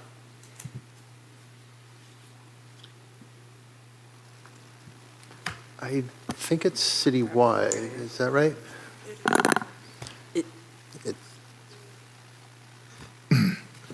The Roy Davies Fund is a general fund for the whole city. Initially was Roy's connection to the city was through the senior center, and the initial money was spent on the repairing of the community center roof. And as part of the negotiations, discussions with his heirs, we also built the Roy Davies Park up at Fairmont Park. But it states it's generally for the city as a whole, not specifically for one area. But I believe, Mr. Leslie, that it is designated for parks and recreation purposes, correct? That is correct. So yes, Right. definitely. So it is limited. It's not Yes. for any general fund purpose. Right. Yes. And Didn't we fund a bathroom for Fairmont? For a 1 year is in this budget now. Yeah. Right, That is in the budget, recommended budget. And then if one wanted to promote the idea of the lights, what is the process required for that? Is it part of the motion for the budget as a whole? Is it a separate motion? What's the process? It would be a motion to amend the amount in the line item in the resolution for the Ray Davies Fund by an amount to fund the lights, to add that to the 79,000 that's there. And then also, if that is the desire of the council, we would like some language around contingent upon successful completion of an MOU with the school district to ensure that those services would continue to be available. And there may be two parts to go to the MOU conversation. There may be two parts to the MOU discussion. Currently, upon adoption of the budget as it is, we will have 1 year of a swimming program and 6 months of an MOU. So we've got to address that in the next 3 months to try to ensure that there's continuity there, and that may or may not be enough time to address everything else we want to address in the MOU. And I'm not limiting ourselves, but I think we'd want to remedy that before November, just so we have a full year of MOU services for the swimming, the aquatics program. So there may be intermediate MOU extensions, perhaps, just to buy time. And I'm not limiting ourselves, I'm just trying to advocate or just identify some of the steps that may be involved. And do you think that statement is sufficient information for an interested council member to say, so moved, for staff to be able to understand the motion?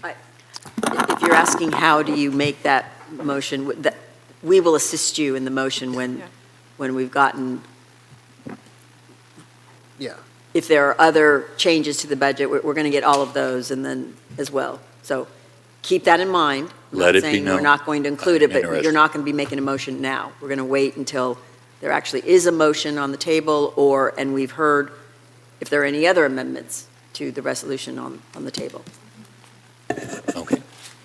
Can I just, while we're on that subject, can I just ask about lights at Oceana High School for tennis and pickleball? Because we have courts there too. There are courts at both high schools, but our agreement is specifically to Terra Nova. It's a historic agreement. The district has extended the use of the courts at Oceana as well, but the actual MOU and JPA specifies the Terra Nova courts. Okay, but are there lights at Oceana? I don't believe so. No, no. Okay.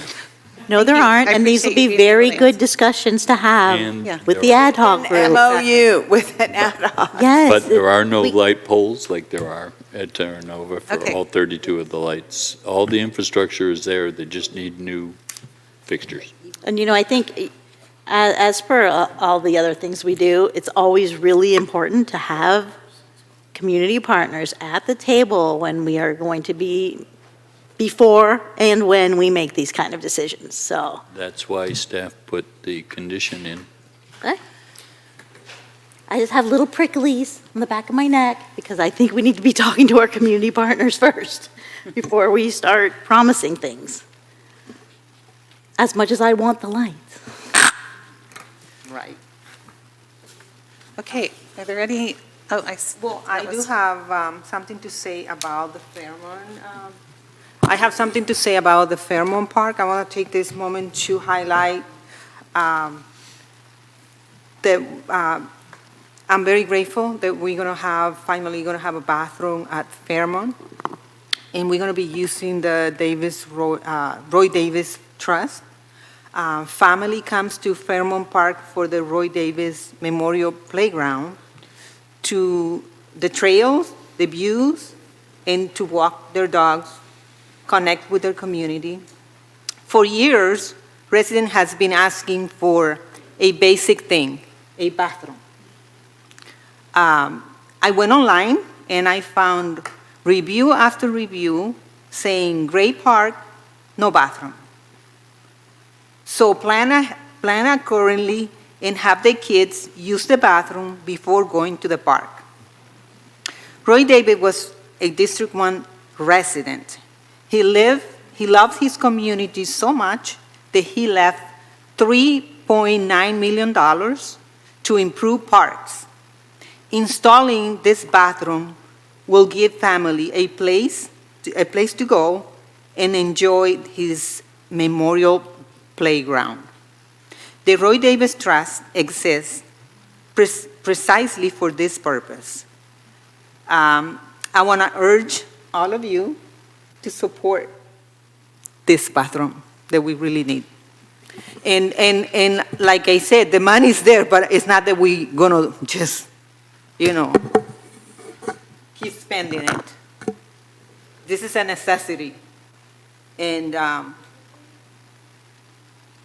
this one thing that I want to say, that the money has been used for all of the parks. So asking if this was for Fairmont, doesn't make sense because we are remodeling all the parks with that money. But one thing that I have to say, that we have not been benefit as much from that money. And our parks doesn't reflect that at all. And there is need in that community. So I will appreciate that people consider that getting that little bathroom is well needed in this community. Thank you. Just tell me, that's okay. Thank you, Myra. Thank you. Well, I wanted to acknowledge him because we're using his money. And it feels like using his money without acknowledging this person, like $3.5 million. You had to work a lot to get that money. So I wanted to say thank you to his family, to him, and I hope the community will use this facility and take advantage of it. So for sure, people are going to be happy. Thank you.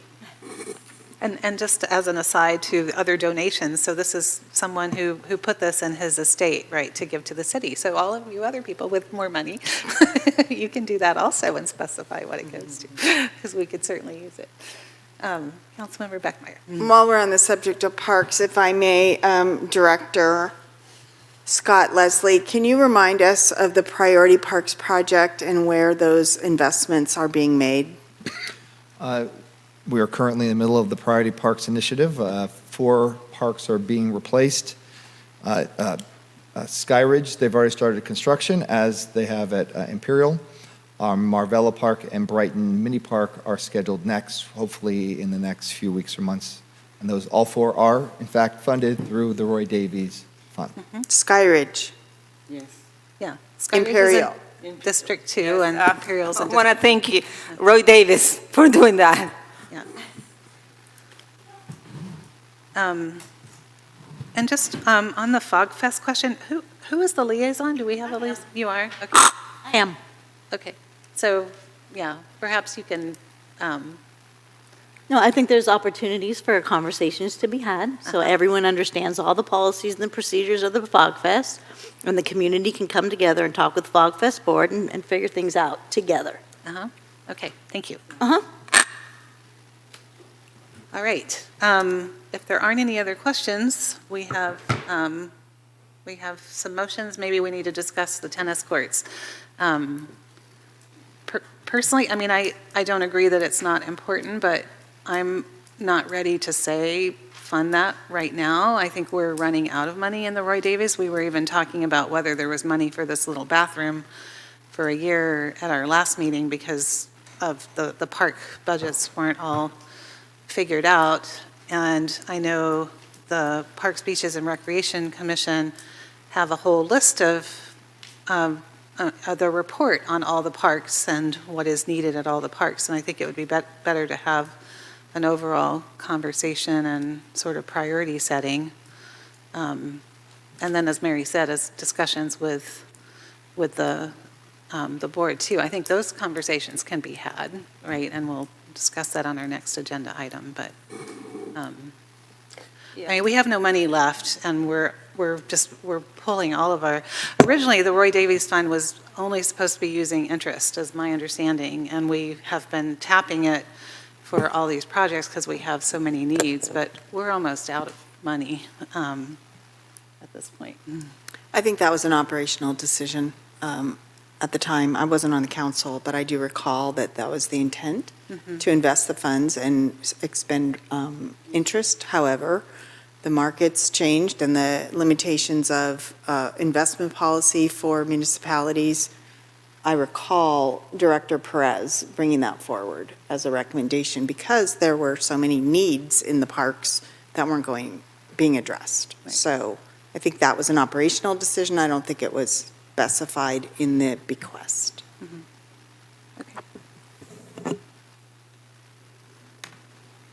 And I had to say that last time we were at the park, there's so many holes on the ground that we had to put safety little things for the kids that were falling, so we might have to replace the lawn there because we don't, it's very bad, really bad, in bad condition. So, and I feel like we owe this guy to have a decent park on his memory, on his neighborhood. So, and that's what I had to say for now.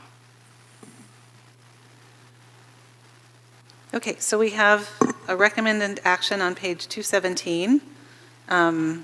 So we haven't discussed the other items, the investment policy, purchasing policies, all that. Since I haven't heard any questions, I'm assuming we're all okay. So we can, have a motion for these items. If I understand correctly, we need to approve the Roy Davies.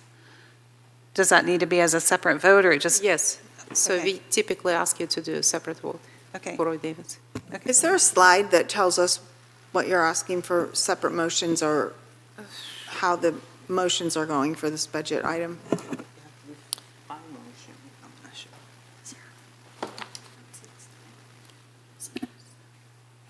Well, we have a slide, last slide for all the resolutions. So as part of the first motion for adoption of the annual and capital budget, we ask you to take two separate motions. One for the operating and capital budget and separate motion for the Roy Davis Fund. And just to summarize again, the appropriation for Roy Davis Fund, as recommended right now, is just one bathroom. So if there is a motion to add this tennis slide project, you would have to, somebody would have to add it to the motion. It's also on packet page 5. 5? 5. In the agenda.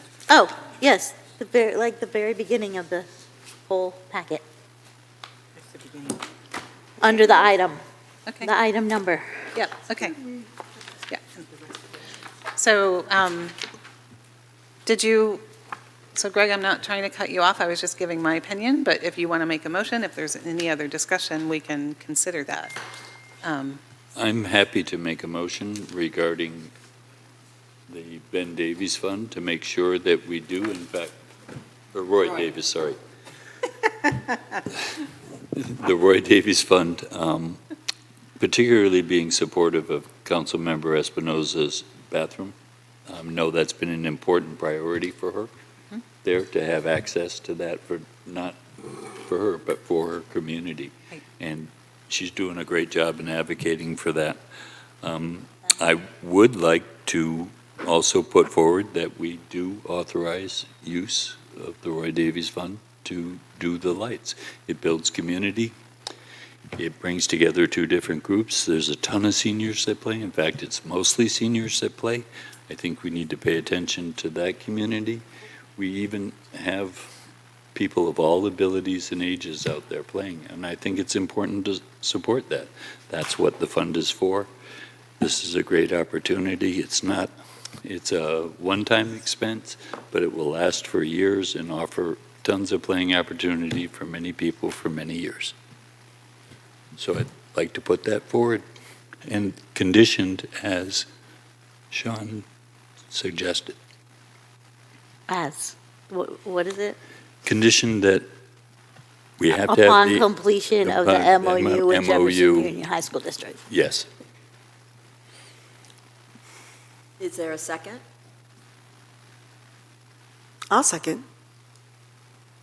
I feel a little awkward since we haven't had the Had the item about the conversation. MOU Mhm. yet, but that is coming up next on our agendas, or pretty soon on our agenda, so.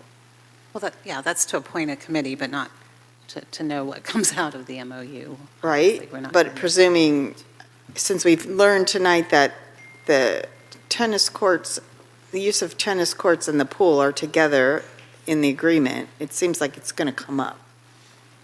Am I Yeah, and misunderstanding that's- that? That's great. I think it's important for us to recognize when there can be tension Yes. points. Right. If we're not like talking with our community partners. So I'm glad that we're going to be doing that. Mm-hmm.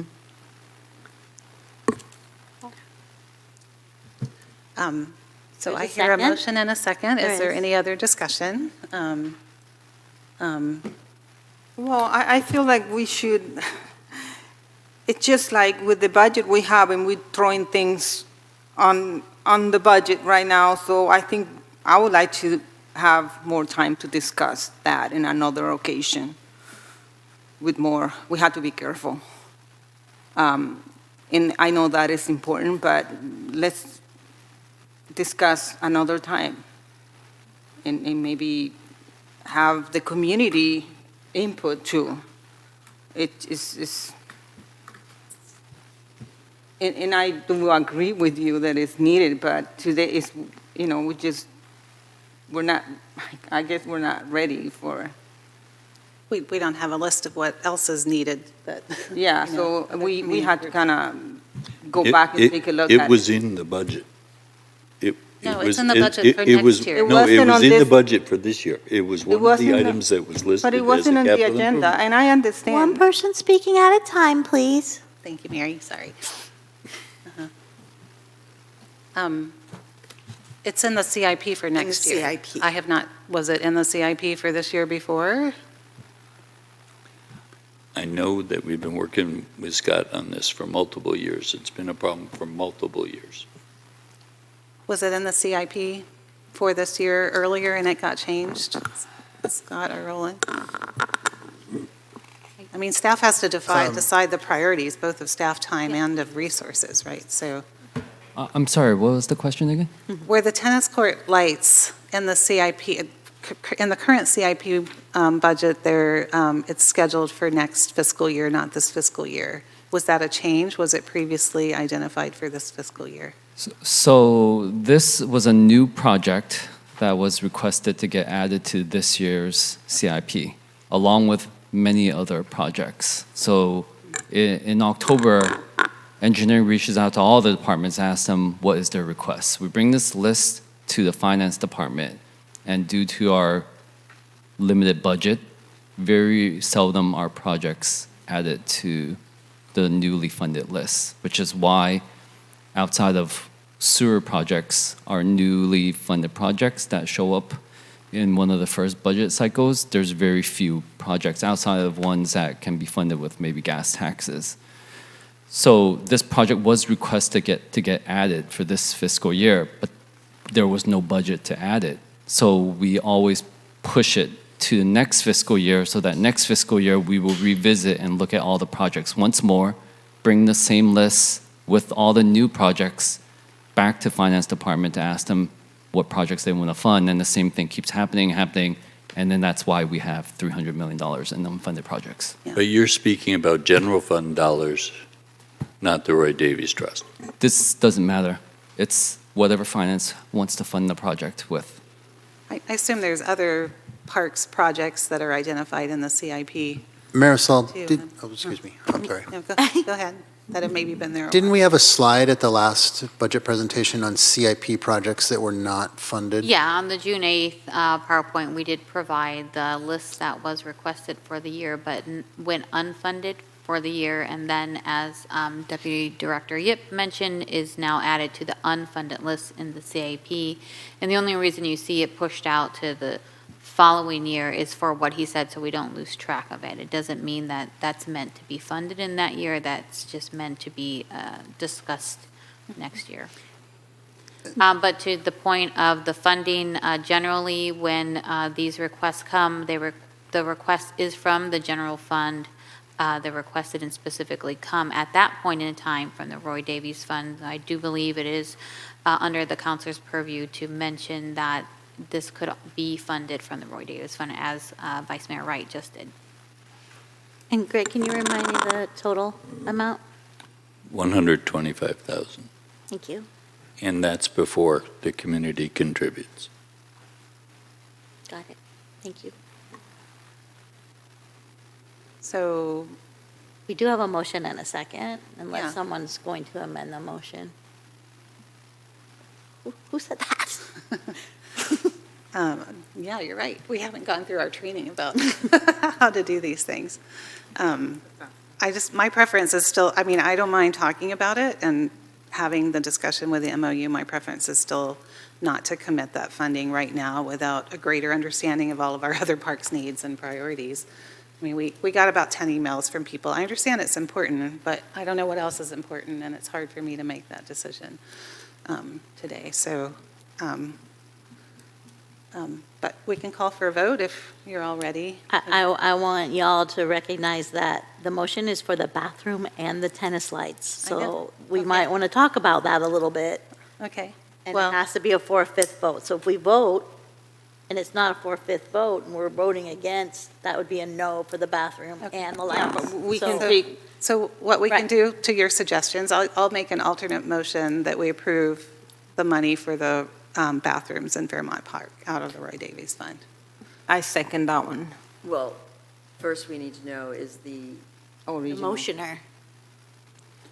She you wasn't and saying, amendment. she wasn't saying she was asking for a friendly amendment. She was saying that she I'm wants to make an alternate. A replacement. Oh, never mind. So then now, and there was a second, so that substitute motion takes precedence. And then would allow us to then talk more about the tennis Yes. lights after that?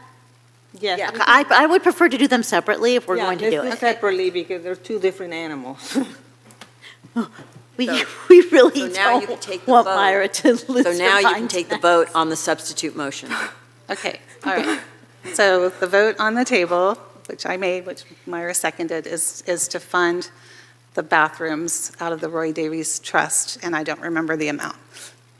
So- 79,110. So essentially, you voting on the first resolution in your packet. Resolution of the City Council adopting the fiscal year 26-27 annual operating and capital budget, including appropriation of 79,110 from Roy Davis Trust Fund. So that's the resolution that's in your packet right now. Yes, okay. Please vote. So that's the motion. But wait, is that the motion that you made? No, No. but But it does but align staff with, just- I'm assuming that that is the motion that the mayor was making, because that actually, what didn't have the language in front Assistant of City me. Manager Yes. Carter just said. right, I agree with what City Manager Carter just said. What I don't So- agree so- with was so that we- that so was let's the ask the motion mayor. and the Mayor, was second. that your intent? That is my intention. Thank you. I didn't have that language in front of me, so Okay. I appreciate That's her that intent. clarification. Is that your intention too? We need to make sure it's super clear. I feel like. It does gosh, have to they're be making clean. this- You kidding me? No. It's a budget. Okay. It's already in, it Please vote.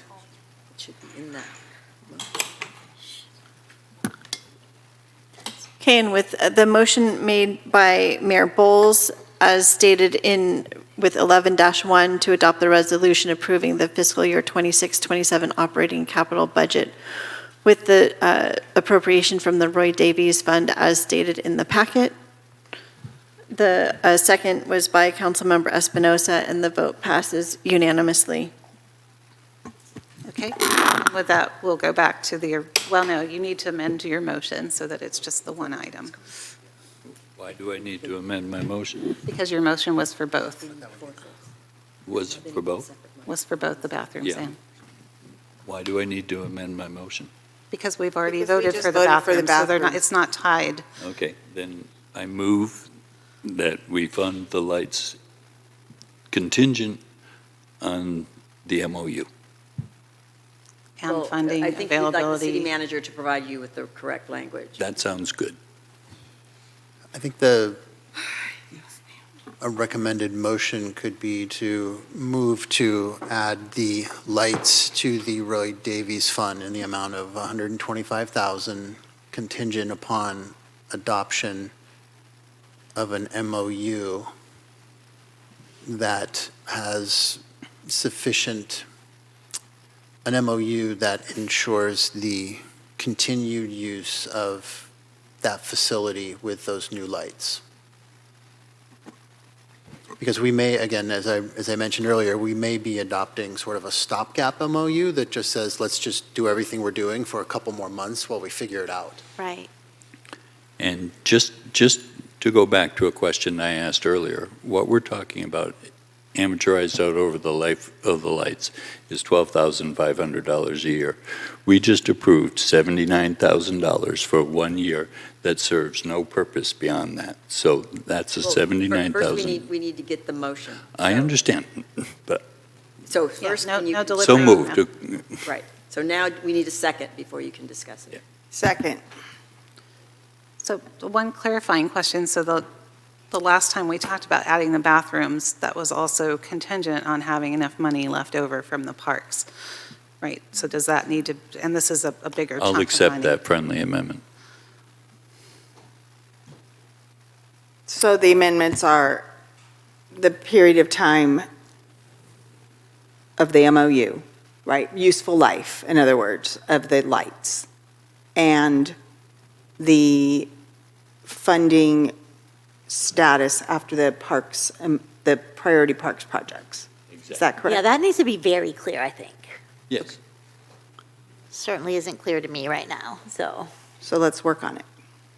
How do we make city attorney, how do we, condition, I'm not sure, condition the I motion? understood the city manager's motion. I'm not sure I'm understanding what this additional amendment is to the motion that the city manager made. I think it's putting the language in that it's contingent on the actual amount of money that's in the Roy Davies Fund based on the things that still need to happen in the priority parks projects. In other words, the priority parks come first. Can I add? Yes, sorry. And the fund balance summary, attachment 8, page 882, we do show the projected fund balance of $539,000 that we mentioned earlier for the Roy Davies Fund. I apologize. I know I usually draft these amended motions, but I'm not following, so I need Assistant City Manager Yeah. Carter to draft the language and recite it. Can I as take you a stab at understand. it? Yes, Please thank correct you. me if I'm Please. wrong. So the motion would be to direct staff to incorporate the project into the lighting project into the fiscal year 26-27 adopted budget, contingent upon available funds and successful negotiation and execution of an MOU with the Jefferson Union High School District that supports the city's continued investment in operations of the facility and use of the facility. Much better. So moved. Second. Does it work? Much better. Is the city attorney happy? It doesn't mention priority parks, so that's the only. Well, I mentioned available funds. And is that sufficient for all council members, that it's not specific to priority parks, but it's just more general, and it says available funds? I think we should add the language. Available funds upon completion of priority parks project. Yes. And the Fairmont bathroom. No, that's already. already voted That's on already that. separately No, but I mean, budgeted. there'll be less funds Unconditioned available. on the priority parks. We already project, voted on I that. might add. I know, it just reduces that budget. No, but that's fine. Okay. Okay. Are we voting Any now? other discussion? Otherwise, we can vote. Yes, are we voting? Yes.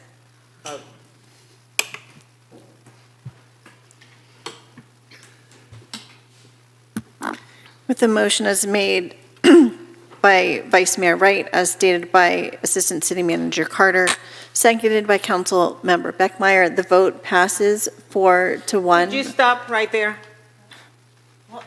I want to change my vote because I want to do the study. I don't know if it's, wait, you want to do the study? I don't know. She has the right to change her vote. I wanted before to the make vote is sure counted. that, I want to make sure that we discuss this in another time, not today. So the city clerk will now retake the vote. Then I want to change my vote on her bathroom. It's If okay, this is, change if it, this is change what it. we're going to do, then, I mean, this is just But Greg, insane. you bring in things just from the, like, You can do a motion to reconsider and see if you get a second. Then why didn't they need to? Let me take a little stab at talking to my Okay. colleagues. Please. Okay.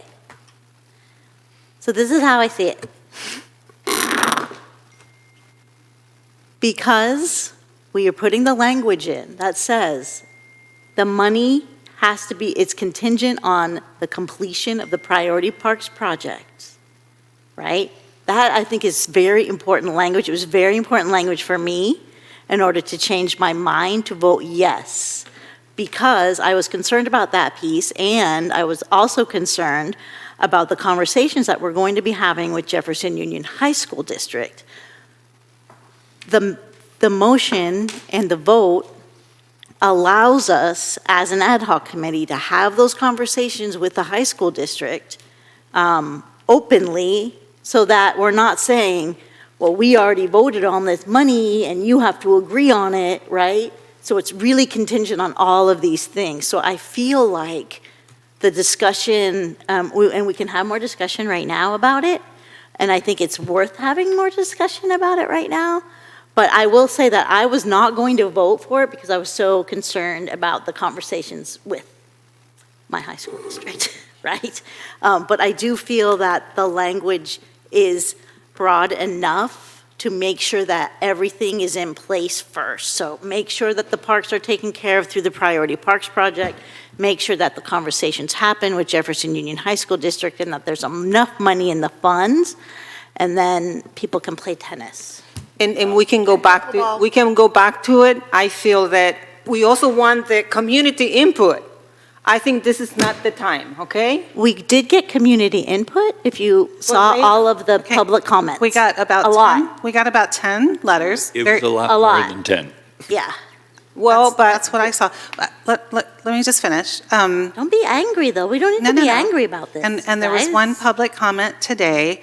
I mean, the pool too, I mean, we've approved this money, but we don't know that the money's going to be able to be spent if we can't come up with an MOU, right? I mean, in some ways, we shouldn't have been approving any of that money until we know. But I mean, is it essential to have the money approved to be able to have the discussion with the MOU? Is that what I hear you saying? Well, I think. Councilmember Beer, and maybe Sean or Scott can comment on that. What is needed to have these conversations with the school district about what's possible, what is part of our requirement for operation, and then the discussion about the money, in my point of view, in my mind, is a whole different discussion. With the MOU as it relates to the aquatics program, funding the second half of the year places quite an urgency on coming to terms, maybe not with changing the MOU, but just making sure that we have that legal right to provide those services between January and the end of July. Right. That's coming up fast. Yes. Whether or not, the pickleball courts, it's really at the discretion of the council as to how that capital investment fits in to that MOU discussion. So it could happen whether or not we approve the funds for it tonight. The conversation can still take place with Jefferson Union High School. The conversations will take place, not to minimize the action tonight, but the conversations will have to take place one way or another. It, on the plus side, it sends a message of this is an important facility. On the side of, in terms of, is this the highest priority right now? I would really defer to council. It's also important to consider what it is that you're saying to citizens who are willing to put up money to support a public good. And if you say no to that, what is that message that you're sending? Listen, I'm not saying no. I wanted to just set a time to talk more about it. That's all. And then, you know what, it bothers me that you are using the freaking bathroom to also get the lighting. I mean, the bathroom has nothing to do with the lighting. Why do you have to make a motion with the bathroom? This is what it just not. We don't need to be pointing fingers. We just We need voted to on the move through- bathroom. Move through this. Yes, and Greg can change his vote on that after this I'm not discussion. going to if do we that. need to. That's Greg, I'm not saying no. I'm just saying that let's just talk about it in another time. And it's not that I don't want to do it. I mean, just, this is not the appropriate time. I disagree. I disagree.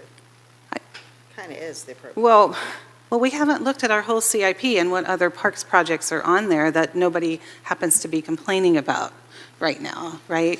That's where I feel like I mean, it's not a huge amount of money, but out of what's left of the Roy Davies, it is a good chunk. There's not much left. Right. So, yeah, I'm not saying I don't want to fund the lights. I'm just saying I would like to understand. That is what a no vote says. No, but I'm trying to explain myself. That is not what my no vote. What that means is seniors will not be able to play pickleball. Nobody will be able to play pickleball when the hours of daylight get shorter. They suffered through that last year, even though they tried to work cooperatively with the city. They came back to the table again. They got both pickleball and tennis together, and they're offering to put in their own money, and that's what you're saying no to. I disagree with you, and I don't appreciate you characterizing my decision that way. I mean, I see playgrounds that are rusting, right? So, I mean, at some point, we have to make a decision. We have limited amounts of money, and we decide on what the priority is for the city. And my concern with this decision right now is that it's not something we've looked at holistically. I would disagree with that. I would think that Parks and Rec has been looking at this for almost 2 years now, and I Greg, don't see them as bringing this up as an issue. We're going to bring it back, I promise. I mean, this is not a no. But it's not going to be in time. That's the issue that you haven't stated, that I was going to bring forward, is that the timing, while right now we have daylight into late in the evening, there needs to be work done in advance to get the physical work lined up through Public Works or whoever, however it works with Jefferson High School District. We go on their land to do this work on light poles that we may or may not own, I don't really know, but it's complicated, and we have to put all that together in order for the work to be done by the time it's getting dark at 4 o'clock. I mean, Can I just add one thing that may help with your consideration? On page 746, there is a list of unfunded projects, the total list of unfunded projects, and if you scroll down to the Parks and Recreation section, you can see the list that has been already identified with the projected cost. And you can see that Terra Nova tennis court lights is actually the smallest cost of all. So this is just what we have on unfunded list. And actually, we need to go back to the park to see the parks that we're not repairing, that we're not remodeling, to see if we have needs there too. Because the money is for park, beach, and recreation. And I understand that, so let's just go back to it, and I promise that I will do what it takes to get there, Greg, and I hate not to be supported, though. But actually, I'm very sad because our park doesn't look like we spend much money over there. And then looking at all the needs that we have, just putting a bathroom there is just not much. And I feel like for years, I never seen anything on the budget for District 1, and just getting this bathroom that I thought it was gonna be a happy ending, you throw the light on this motion that it doesn't belong to that. You could do a separate motion. And he rescinded that, so let's leave that aside, please. I think that list is helpful, but what we haven't seen, and I just glanced at it really quickly, is the needs assessment from PB&R Commission about all of our parks. I mean, like, there's a lot of trees that are dying that we've been planting. I remember that was one of the things. So at some point, we do have to prioritize, and I'm not saying the trees are more important than lights, but I just don't know what else needs to be done. Maybe Scott, could we have you come back up? I mean, do you see this as a priority item within all your needs in Park and Rec, what's on the CIP and what you know of that's not on the CIP? For some context, part of the reason why we didn't move forward with the lights earlier is we wanted to see how much money was left over. We didn't get an official bid until the end of 2025. So because of that, we were gun shy of moving forward with any tennis light improvements. It has been identified as a need for the community, and until the priority parks were done, we sort of backburnered it to figure out how much money was going to be left. Honestly, we thought that the entire Roy Davies was going to be used for the priority parks, and were pleasantly surprised that the bids came lower and there was some money left over. That was 5 months ago, 6 months ago. So we were going to go through this process to figure out what priorities would be left. The remaining $500,000 or so, depending on final construction, it doesn't fulfill, as you saw the list in the PB&R, it's not going to finish a lot of those projects that are on there, and some of which are actually potentially going to cost more than initial estimates. So, but tennis has definitely been a high priority that the community has been speaking about for the last 2 years. The lights have been dimming. We would love to replace the lights. It is a segment of the population mentioned that both for all ages, and pickleball certainly is a growing, very popular sport. So it would be hard for me to choose one project over another, but I could see the community benefit from the lights, as has been pointed out to me by many, many people in the public. But then there are other projects too. So it is ultimately a decision of the council. Would you be against funding the lights this way? Oh, my God, Greg. And can you, If you can ask him if we approve this money tonight, what is the timeline like?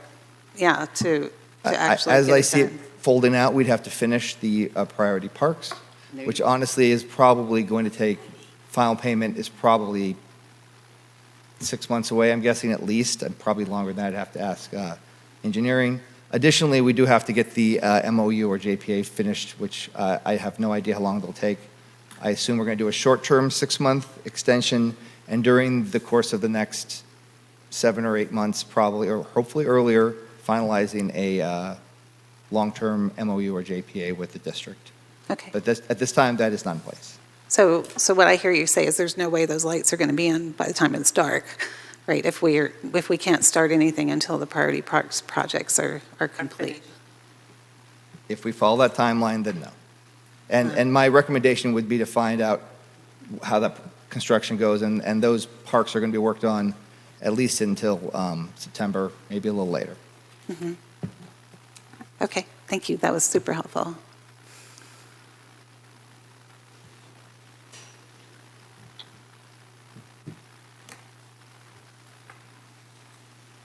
Okay, Sarah, let's finish the motion. Got nothing else. Okay. I tried my best. Thank you. You're welcome. Okay, with the motion was made by Vice Mayor Wright, seconded by Councilmember Beckmeyer, and the voting was wished to be reset by Councilmember Espinosa. I'll call for the votes right now. Where's my note? I didn't see.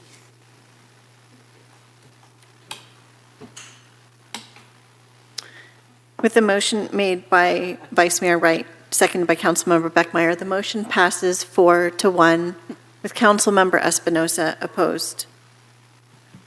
We could take 5. Yeah, we need to take some time off. Thank you. I'm sorry I got so upset. Take 5. Take 5. Okay, that will adjourn until 8:48. You warned the whole time. You put the lights on the You know, that's our prerogative.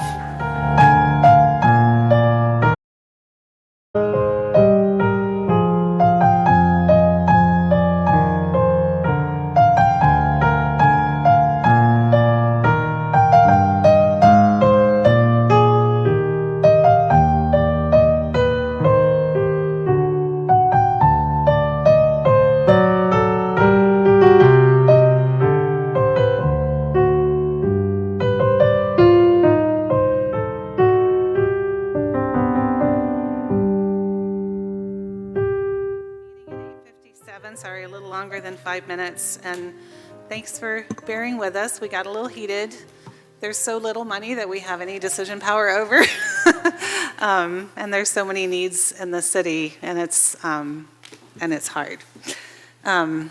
With that, we still, assuming there are no other conversations about the budget, we still need to approve the resolutions that are on the screen, and I think all that can happen in one motion, correct? Correct. Would anybody like to make that motion? Yes. Second. Oh, whoops. I move that we establish the GAN appropriation limit for 2026-27. Is that clearly stated in our? No, you may want to say approve resolutions to. Oh, resolutions to establish the GAN limit for 2026-27. Approve the 2026-27 citywide fee schedule with no substantial changes other than CPI. Do I need to read that next line? No. The resolution to approve the fiscal year 2026-27 investment policy and the resolution to approve the fiscal year 2026-27 purchasing policy. I'll second. I think I already voted. Do I need to vote again? I reset it. Thank you. Okay, please vote.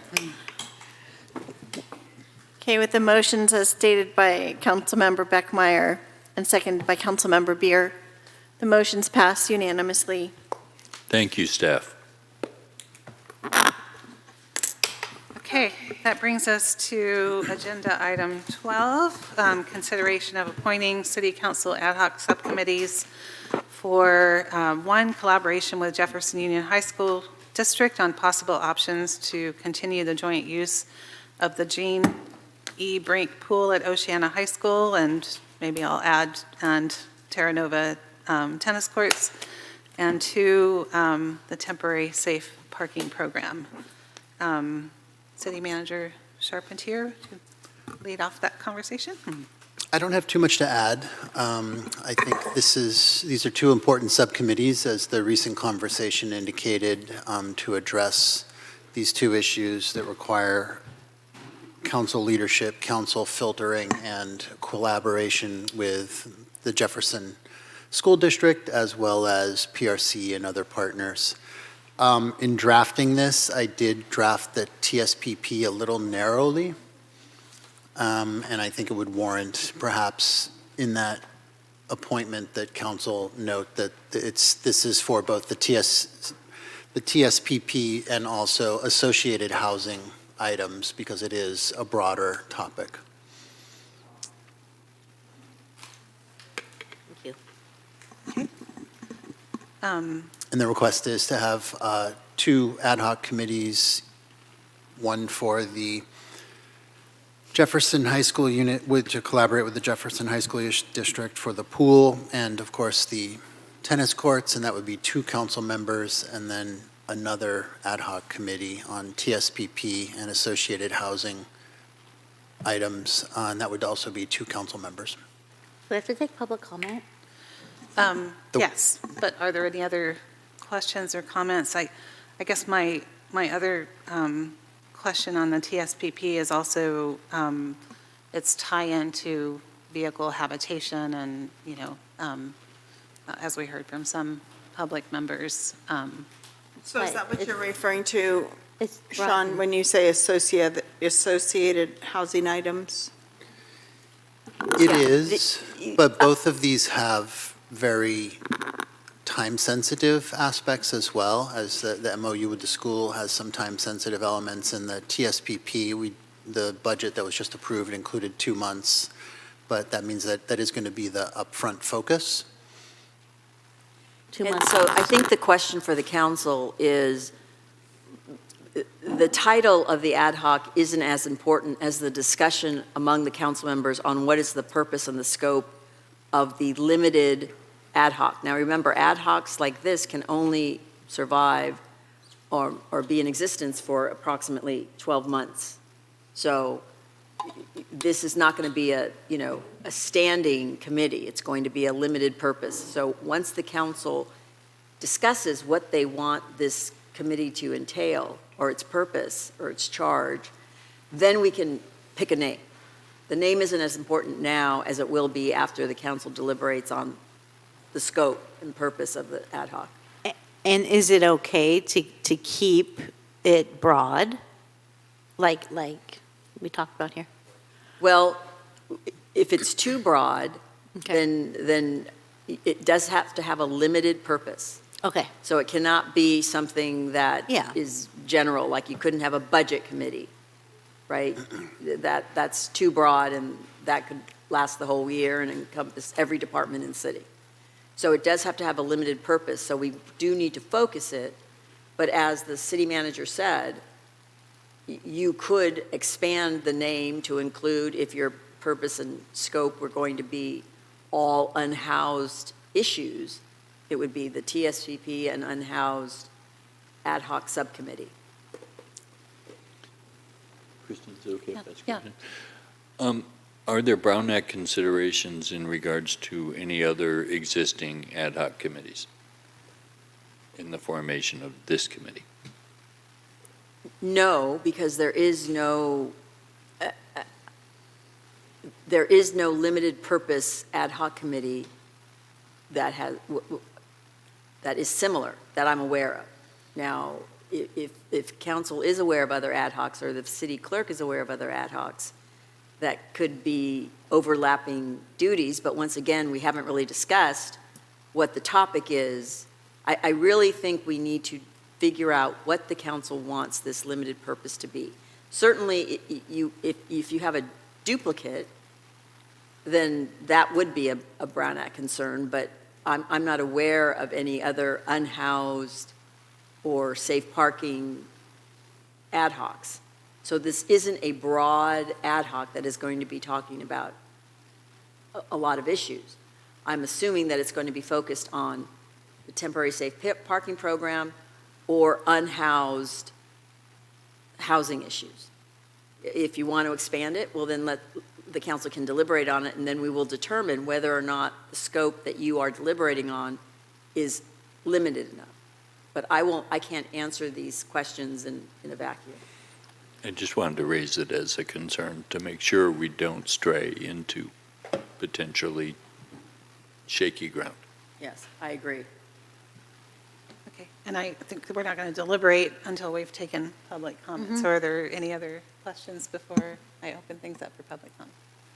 Okay, I have no cards. I see Cindy Abbott would like to speak, and you can just fill out a card afterwards. Cindy, thank you. So, yes, I'll fill out a card. Cindy Abbott.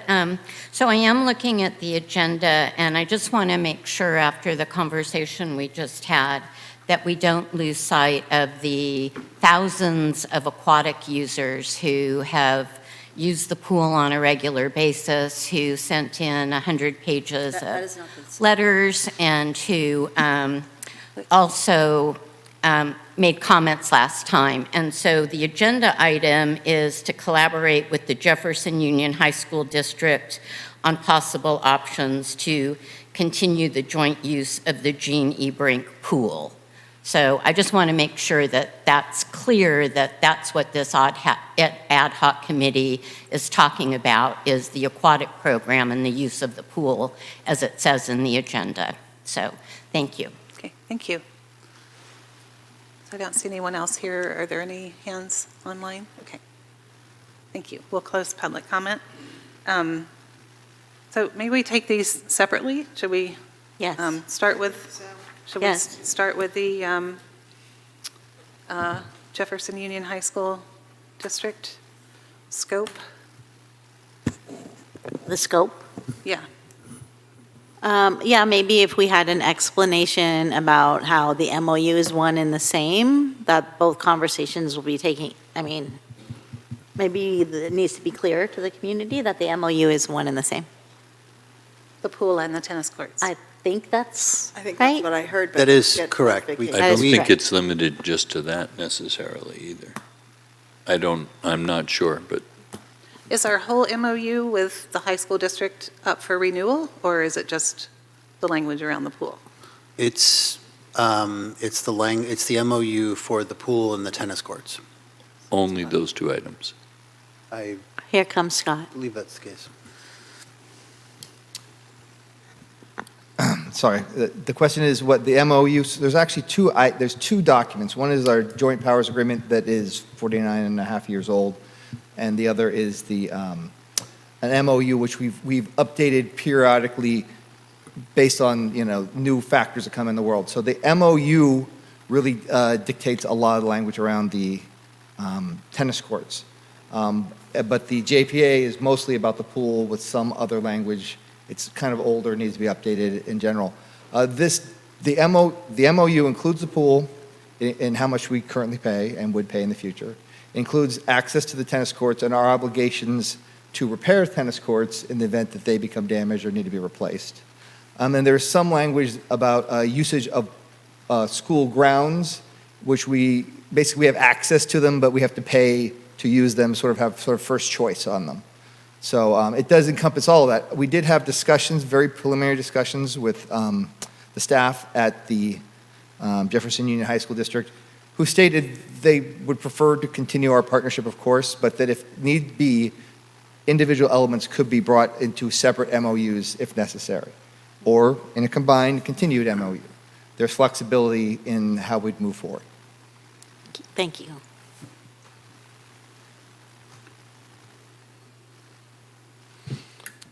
Through the chair, I'd like to make a suggestion that we see how many council members are interested in serving. Maybe it's not as complicated as we may think.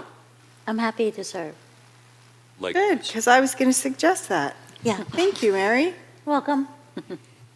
Likewise. Good, because that's what I was going to suggest. Right?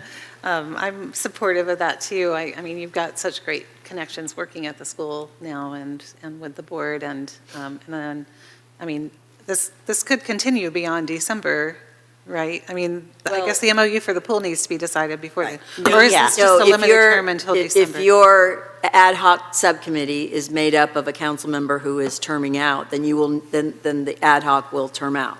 Okay. And so, but you can appoint another one Uh-huh. for the remainder of the 6 months, but that would happen most likely in January. Okay. But the goal or the intent is to try to have this resolved by the end of the year? Has to. There are two elements. One is making sure that we have authority under the MOU to operate the aquatics program. We do need that to be done by the end of the calendar year.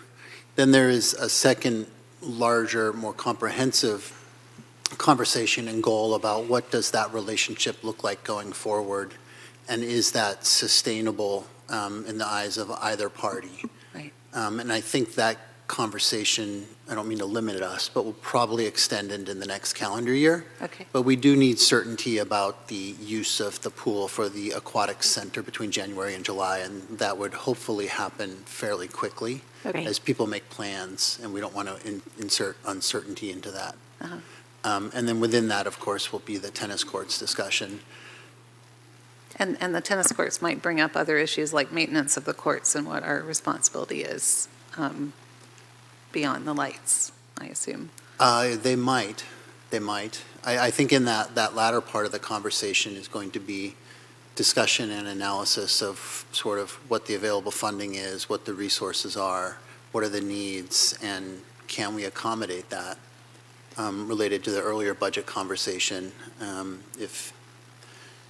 If things don't change, it's going to be difficult to continue to accommodate these kinds of programs. And I hate to say that because it's not a threat, it's just a math issue. But I think that conversation is warranted to continue and to occur, and that will probably occur early next calendar year. Okay. And are you contemplating 2x2s or working with Tina and Marcus, or what was the contemplation on who the ad hoc committee would be reaching out to? Whomever. I think it would be to meet with the ad hoc committee and decide that. I think that would be probably the best path forward, because it would be a mixture of staff and possibly board members, but I'd look to direction to the ad hoc committee about the sequencing of that and that conversation. Great. My understanding is they have a facilities subcommittee already, and that might be the appropriate place to start if I'm not appointed to the ad hoc committee.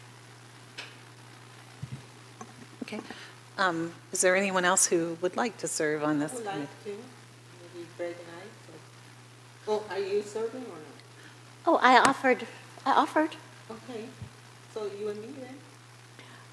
Oh, I don't know. I'm not going to have you guys fighting again. No. No kidding. Just saying. No, go with Greg then.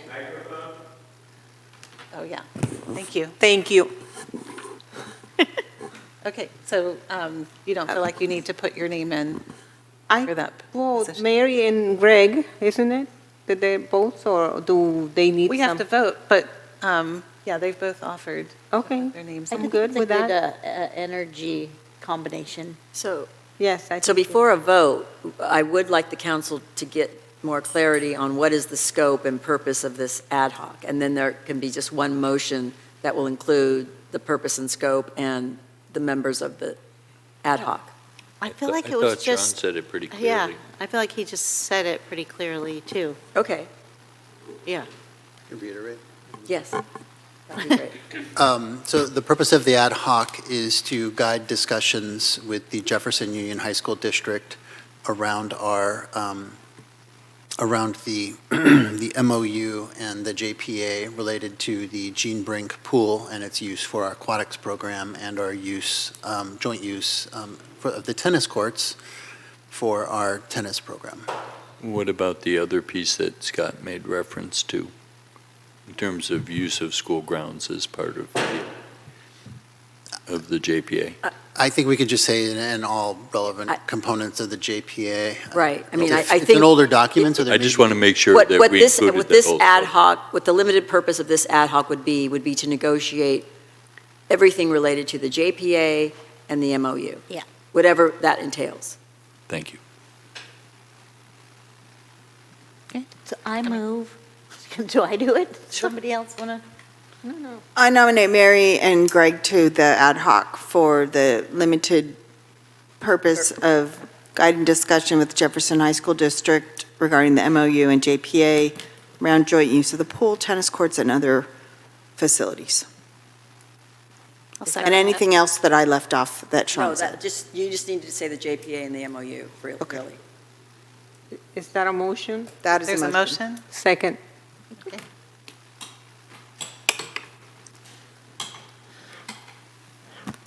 With a motion to appoint Vice Mayor Wright, Councilmember Beer to the ad hoc subcommittee, as stated, made by Councilmember Beckmeyer, seconded by Councilmember Espinosa. The vote passes unanimously. Be the last ad hoc. Thank you all. Never know. Your last one, The yeah. last one, might as well be with my boss. Thank you for We have serving. plenty of nonprofit boards for you to join there. Okay, so the other one is about the the temporary safe parking program, potentially adding interim housing. And so the other question is just around the issues around vehicle habitation. And originally this was, it's important for the city to have good coordination with the PRC and understanding the impacts of some of the programs we're putting in or considering putting in right, to the people that they serve. So, which is a little bit broader than the TSPP, and, as Kimberly, pointed out, like, we're also hearing, in terms of the beach parking lot, that these programs are essential if we're going to have other regulations in the future. So the question is, should the scope be a little bit broader? I think so. I think the more that we, again, are around the table with our partners talking about these things, the better. So if we're able to, get together with PRC as much as possible and talk these things through to see what's going to work for them and for the city, the better. So yes, I think, but the urgency though too is that we have 2 months of funding for the TSPP as it presently stands. So that has to be job one, right? Yes. In terms of zeroing in on that. Just like the pool is job one, right? Because that's the. Can I ask for a point of clarification? If I'm liaison to PRC, is there Brown Act considerations around that and serving on this ad hoc? Are you on PRC with another council member? As liaison, But, not as a board member, just as no, council but I liaison. mean, there can be no Brown Act violation Hub and unless. spoke kind of thing is what I'm Well, getting concerned about. I mean, yes, that could happen, but it's not going to happen simply because you're an ad hoc member on an ad hoc committee. Well, what I'm suggesting is if I'm not. if he remains the liaison and is not on the ad hoc. Well, he would not be discussing with the ad hoc the specific particular issues related to whatever the ad hoc is talking about. And The restriction on that would be the ad hoc, whoever those people are, would not be able to discuss anything with any other council member except for here on the dais. And if the PRC staff has to bring it to their board and discuss it when Greg is there,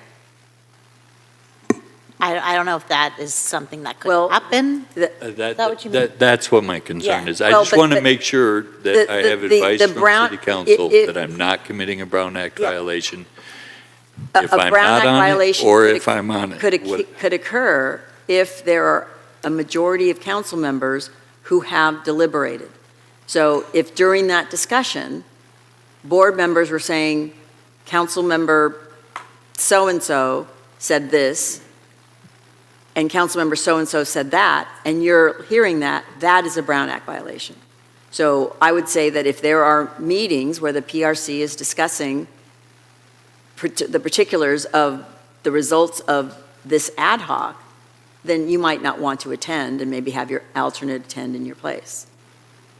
Or an alternate who's also on the ad hoc, right? Or swap ad hocs. Right. Well, I'm happy to serve. I'm also not wanting to get in the way of others serving.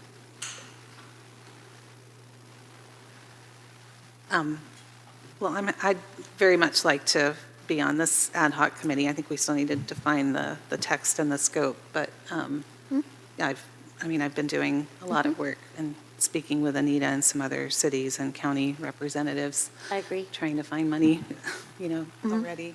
So, Yeah, I agree with that. I'll be willing to work on this one as well, Then unless someone else wants to do it.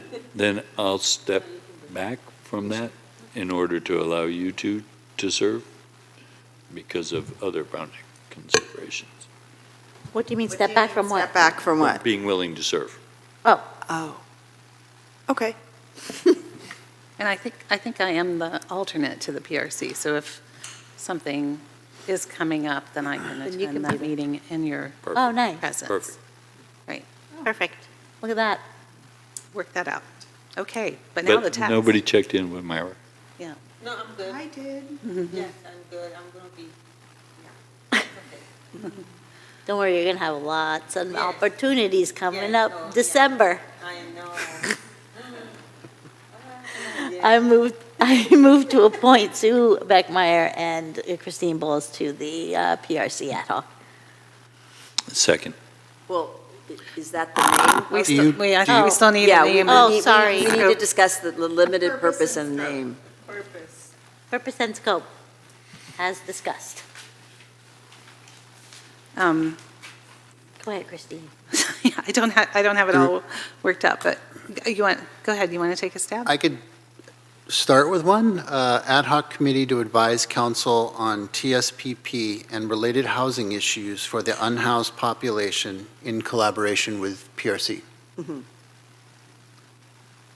Okay, and related housing issues would cover vehicle habitation, so that's broad enough to, I think so. I guess it's the council's interpretation of what housing issues mean. So you should discuss it with the council, and if they agree, then that's the limited purpose. I agree. okay. And then I think in the original text, it was a little more broad. It said in collaboration with stakeholders such as the PRC. There might be other stakeholders that we don't, can we just leave that broad that way? In collaboration with stakeholders, including the PRC? Uh-huh, I appreciate that. okay. Do you want to read that back to us one more time? And Ad hoc committee to advise council on TSPP and related housing issues for the unhoused population in collaboration with stakeholders, including the PRC. So moved. Second. And that's just the text, or are we doing the Sue and I separately, or together? I was. Oh, I thank you. already put a motion I on. believe that this was an add-on to the motion. My motion. To appoint. Yes. Okay. For you and Sue. Yes. Okay. Yes. All right, We're good. please vote. With the motion to appoint to the ad hoc subcommittee, Mayor Bowles and Vice Mayor Wright.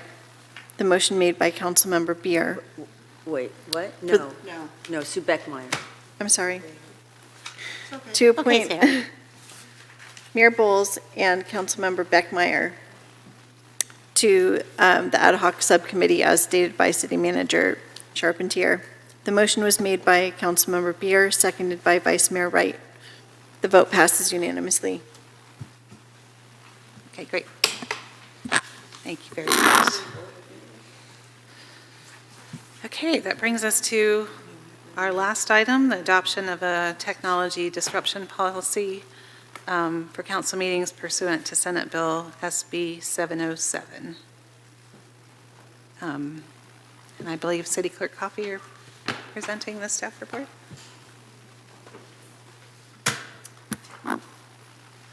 Mayor and council members, I'll provide a brief staff report on the policy for disruption of remote access to meetings of the City Council as required under Senate Bill 707. Senate Bill 707 was signed into law by the governor on October 3rd, 2025. It has provisions that are effective January 1st, 2026, and some provisions that are effective on July 1st, 2026.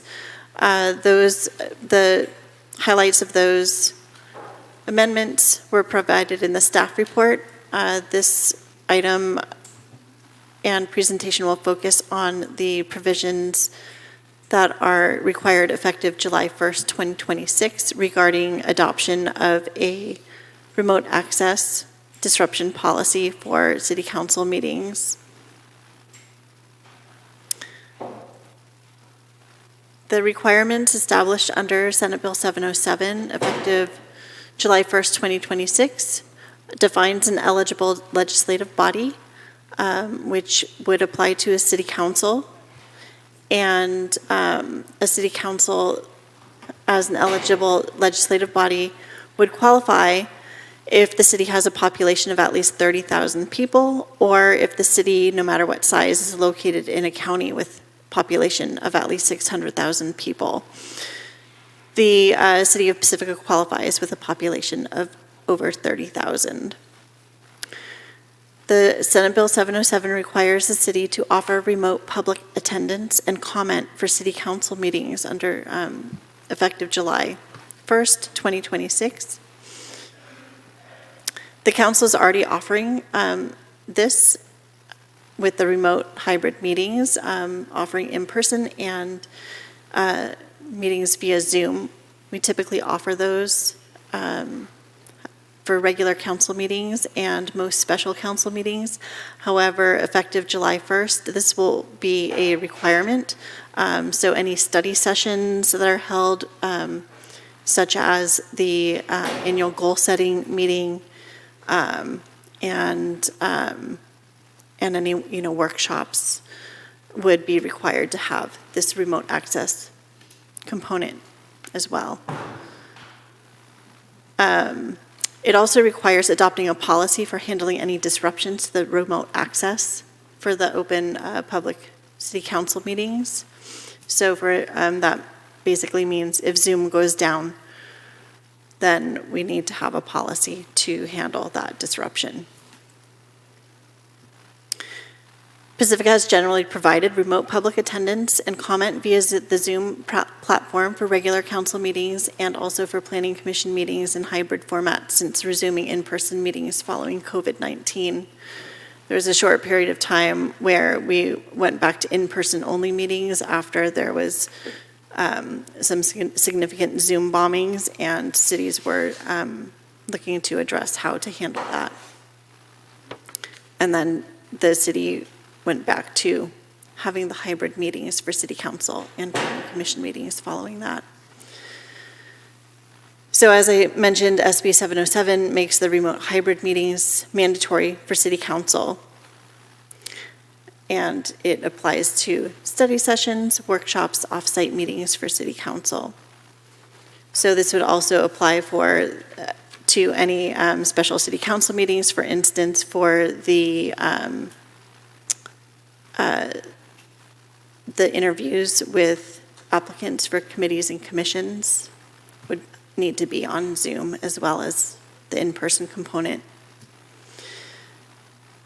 The city took some actions with respect to minimizing and avoiding any kind of service disruptions for the online component for meetings by, in this room in city council chambers, installing an uninterrupted power supply, and then also installing a secondary internet service circuit. So in addition to having the power generator as well, there's an uninterrupted power supply that would hopefully make, if the power goes out, a seamless transition to the generator, and the audience would not notice any kind of interruption in the power. Similarly, for the internet service, a secondary internet service was installed, and so if the primary internet service, Comcast, goes out, for instance, then the secondary service would kick in, and hopefully there would be no disruption to the Zoom. If power and or Zoom access goes out during a meeting, under this policy that is proposed here, the council would need to announce the disruption to the public immediately upon that disruption occurring, and then adjourn or recess from the open session until either the remote access, the Zoom, is restored, or make a good faith effort to restore the remote access services for at least 1 hour. The good faith efforts would need to include troubleshooting the platform or teleconferencing software, resetting and or replacing the audiovisual equipment, attempting alternative connection methods, contacting support staff or service providers, and or switching to backup platforms and equipment if available. During the recess, the council may meet in a closed session if that closed session was listed on the agenda. To consider the reconvening of the meeting can be reconvened upon the restoration of the remote access, the Zoom, or after 1 hour from the time of disruption if good faith efforts have been made to restore that service and access could not be restored. The council would then reconvene to either adjourn the meeting or to make and adopt findings to continue the meeting without the remote access, the Zoom component, and continue just in person. The findings that would need to be made were that a good faith effort was made to restore the access for at least 1 hour, and that the public interest in continuing the meeting outweighs the public interest in the remote access.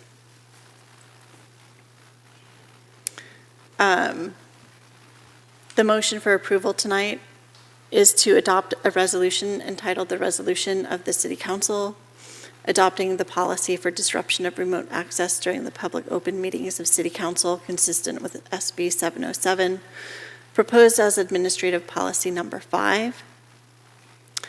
And with that concludes my presentation on the remote access policy. I welcome any questions from council on the SB 707 requirements and/or the remote access disruption policy.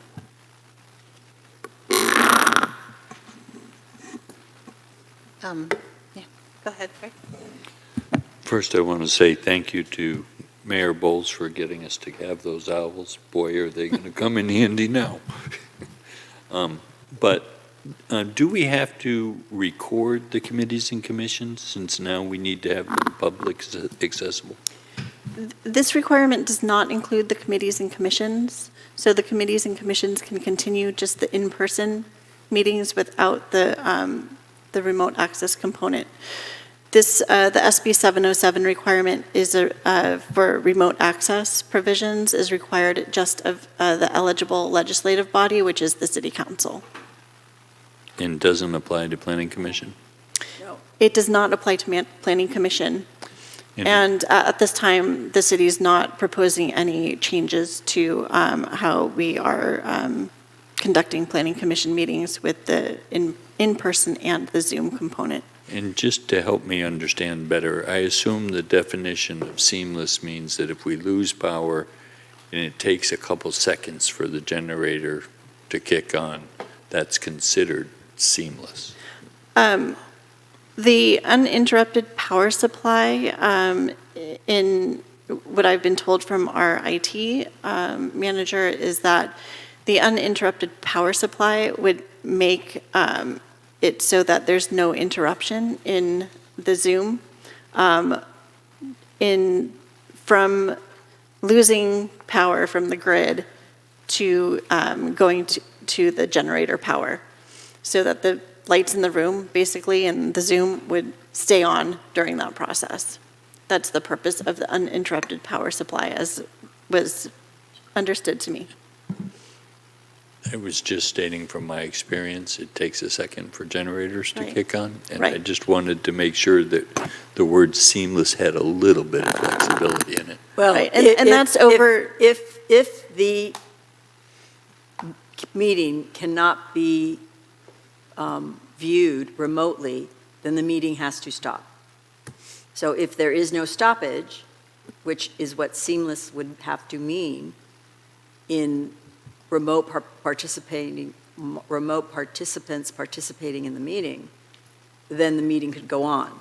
But if we hear from PCT that there is a disconnection of any sort, which we've heard before, right?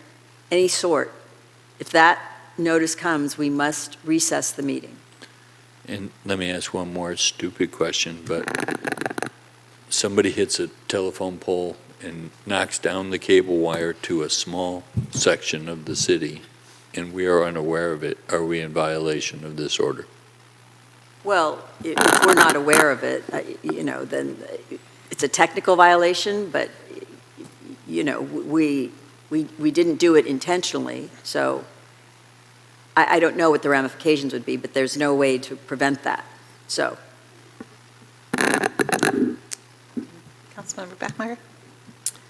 I just wanted to clarify the committee and commission interviews, however, will be part of the, affected by this policy. We will need to broadcast those and Correct. put the owls in the room and all that stuff because that is a meeting of this whole body. Correct. If Correct. there's a meeting of the of the whole body of the city council, that's a public meeting, whether it be a special meeting or a study session, it must be held with remote access capabilities, i.e. Zoom.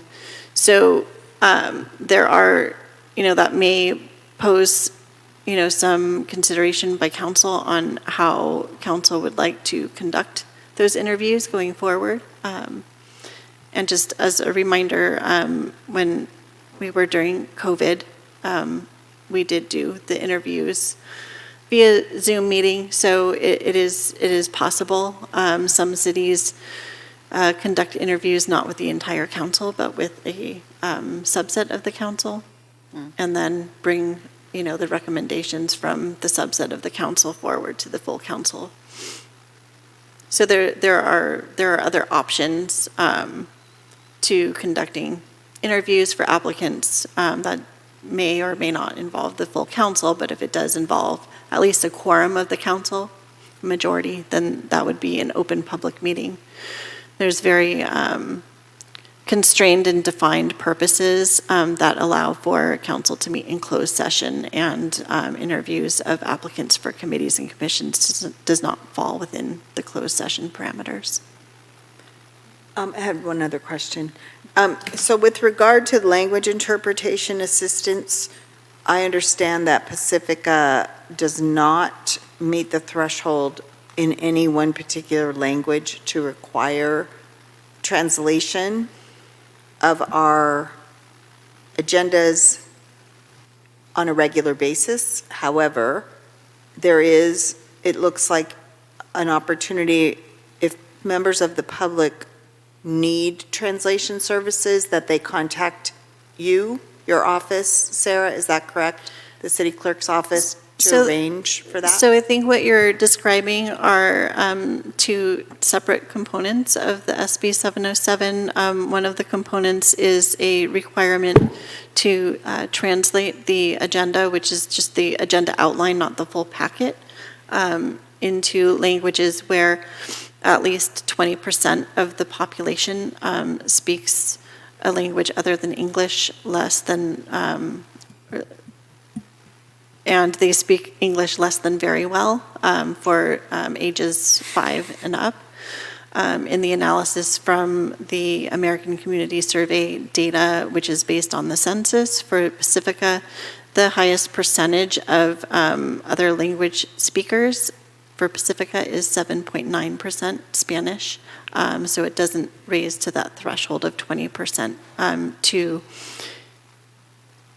to make the requirement to translate, for the city to translate the agenda. The interpretation, I think that you are describing, provides access for, so it's not the city providing the interpretation services, but allowing for, for instance, extra time if a member of the public speaking another language other than English would like to provide public comment with their own interpreter or interpretation service. For instance, we would allow for 6 minutes so that, they could have the interpreter translate their public comment within, the 3-minute period. Okay, thank you. I have a couple of questions too, and actually Greg started to ask this. So this is about live, meetings remotely, but yeah, is there a requirement for providing the recordings also the way we do our normal council meetings? There's SB 707 does not speak to providing of recordings of meetings. Okay. So it's just live, But and it's just our. The city's practice is for the meetings that are on Zoom and those where Pacific Coast TV is providing the video audio service, that the PCTV posts the recordings of those meetings to YouTube, and then the public can see the video recordings of the meetings via YouTube. Right. And then I guess the other question is does it affect like minutes or anything like that, right? Because right now we're not taking minutes of those other types of meetings or, There was no provision that I recall from SB 707 that impacted how minutes are. There is no provision in SB 707 that relates to minute requirements. and then my other question, and I actually raised this the last time, and so I don't have the exact page number reference in today's agenda, but on, well, the language on packet page 895 for disruption procedures, 5.1, and then B, says City Council must either adjourn the open session or recess from open session until remote access services are restored, or for at least 1 hour to make a good faith effort to restore the remote access services, whichever is sooner.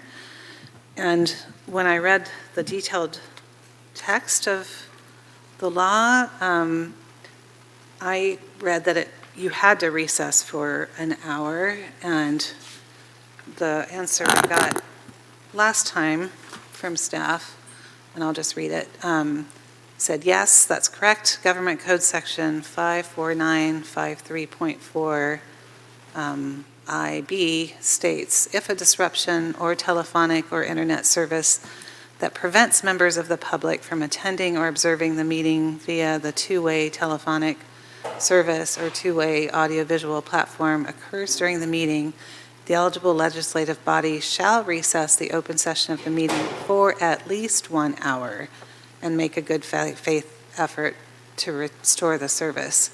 So I'm not sure if the or is appropriate. And I can speak to that. And the requirement is that the council recess for a minimum of an hour to assure that we have done everything we can to try to restore internet service. If after an hour there still is no restoration of service, then if the findings can be made, then the council is required to adjourn the meeting. Now, if staff is able to fix service and gets access to service back in less than an hour, then there's no disruption. So there's no need to make findings. The meeting would just continue on. So to Greg's point, I mean, you could have almost an hour and 45 minutes, and you could go right back in? Yes. Yes. All you have to do is restore service. What this regulation or new law is about is requiring that the council take at least an hour to stay here, to stay present, and to try to restore service. Okay, before adjourning the meeting. Because you cannot adjourn the meeting in less than an hour. That's the purpose of that provision. Okay, thank you. That's helpful. I have one more follow-up question, and pardon my ignorance on this. I don't know currently what we share in terms of people's resumes and things that are shared with us in the interview process. Are there, for lack of a better term, any HR considerations that we should be mindful of in interviews? Any document that is shared with the full council is a public record. So all those resumes that you receive, they're not confidential. They are public records. Including their phone numbers and address and... Well, we do some redaction, but that would be done before it's even put into the agenda. Okay. Just want to make sure we're not dissuading people from wanting to be of service. And we don't need to show any of those documents in our meeting, as we don't now. We're just questioning them as they come in. Right. Okay. I have one card. Shall we take public comment? Please. Please. Jessica Shepard.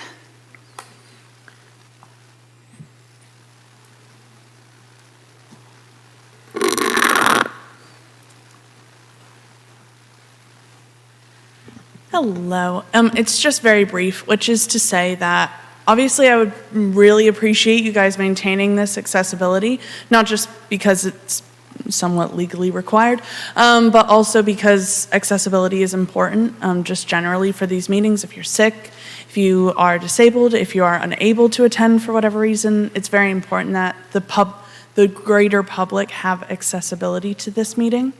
The other thing that I would urge, it's not included anywhere in the legal language, and I understand that, but coming from someone who did high school, junior, senior, and first year of college on Zoom because of the pandemic, I would highly recommend giving people at least 10 seconds to respond for two reasons.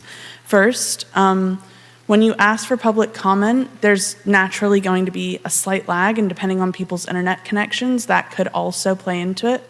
I recognize that's not your responsibility to own. However, giving people at least a 10-second breather to respond, it would just be a nice little common courtesy thing, and we're already going above and beyond for this particular mode, but that would just be an extra courtesy to those online, especially because we've all had that moment where we're like, wait, I meant to unmute. And so if we could just take that into consideration, that's all I ask. Thank you. Thank you, Jessica. Is there any online? There are no raised hands. Okay, seeing no others in the audience, we'll close public comment. I think one thing that came to mind when we were talking about interpretation, I know there's services like through the county where, at least at my work, we use the county to provide those kind of services, translation and interpretation.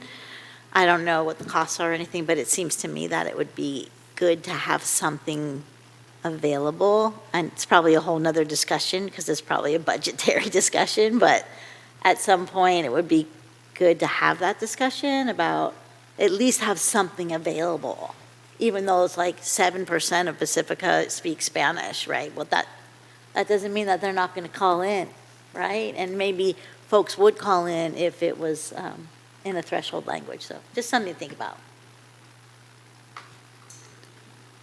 Thank you, Mary. I think that's a great idea because there might be people who doesn't speak the language who wanted to come and discuss any problem they have.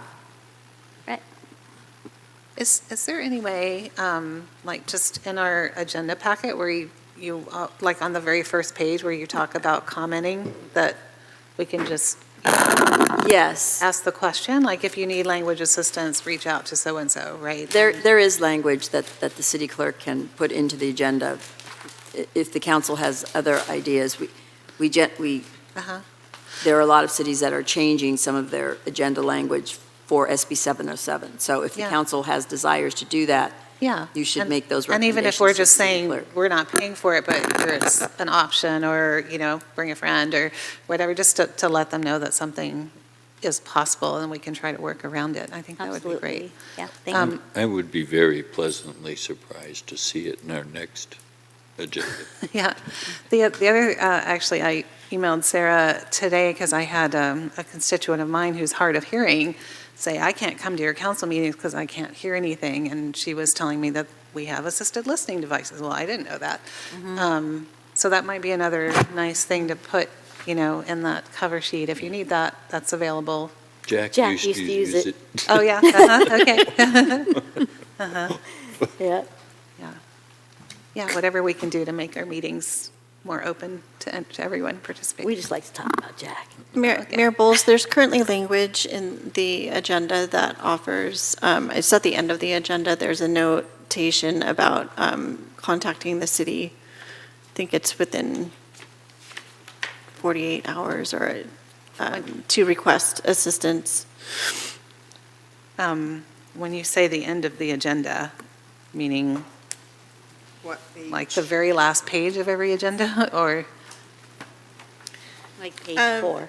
After the adjourn language, the city of Pacifica will provide assistance for disabled citizens upon at least 24 hours advance notice to the city manager's office.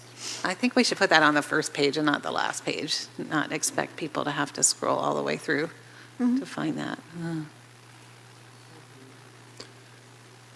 I'd also like to point out that I'm holding page 932, and we're not going to have to ask for an extension. And how much I appreciate council and staff working us through 932 pages in an efficient manner. Okay, let's finish this and then we can do Yes. our, Council communications too, which Yes. we're not, haven't done in a while. Okay, so if there's no more discussion on this, I think we need a motion to adopt the resolution. I move we adopt the resolution of the City Council of the City of Pacifica adopting a policy of disruption of remote access during public open meetings of City Council consistent with SB 707, Administrative Policy Number 85. I'll second. Okay, please vote. The motion made by Vice Mayor Wright, seconded by Councilmember Beer. The motion passes unanimously. Okay, so that brings us to council communications, which we haven't done for a while. So do we think we can do that in 10 minutes? And we did staff communications already, or do you have something else you'd like to share with us? I could be brief or I could skip it.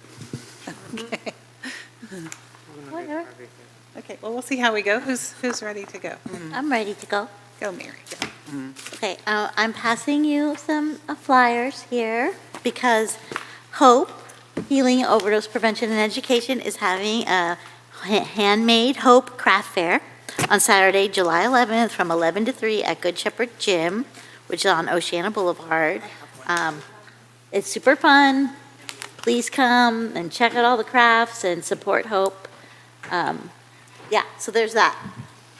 And I want to read you something because this is so wonderful. So I am on the board of commute.org.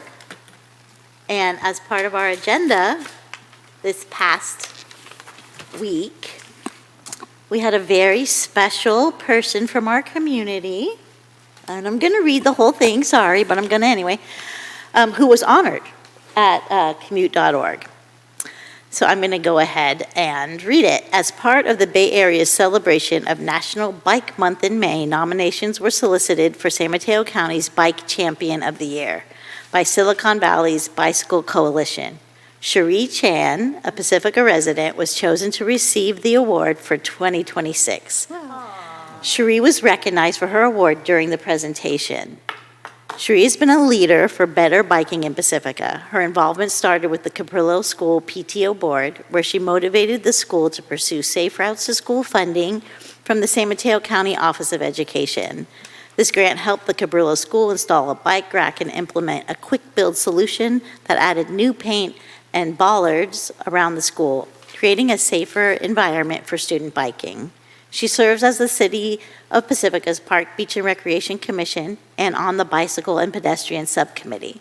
She's worked with the department to do a walk audit that led to a park and walk ride option from the community center to Cabrillo School, leading to decreased traffic around the school and improved the riding experience of students going to school. Cherie regularly rides her bike, I think we all know that, around town with her young people and her children, often to take them to and from school in the family cargo bike. She believes that cycling is one of the best things that she can share with her friends and family and has been a big part of her children's development. She shares this joy of love and cycling with others by organizing community bike events like the Pacifica Bike Park Seaside Pedal Party. These events build skills, confidence, and connection, ensuring that people in Pacifica are supported in choosing to bike around town. Her advocacy and engagement have built partnerships, informed policy, and strengthened cycling infrastructure, and continues to inspire families, all in the mission for active transportation to be a part of every resident's day in Pacifica. So Cherie, you're so awesome. It was so wonderful to have you at commute.org the other morning when everyone's asking about the pier, right? No, we're going to celebrate our residents. And she was there and it was great. So yay, Cherie. Awesome, that's great. Thank you, Mary.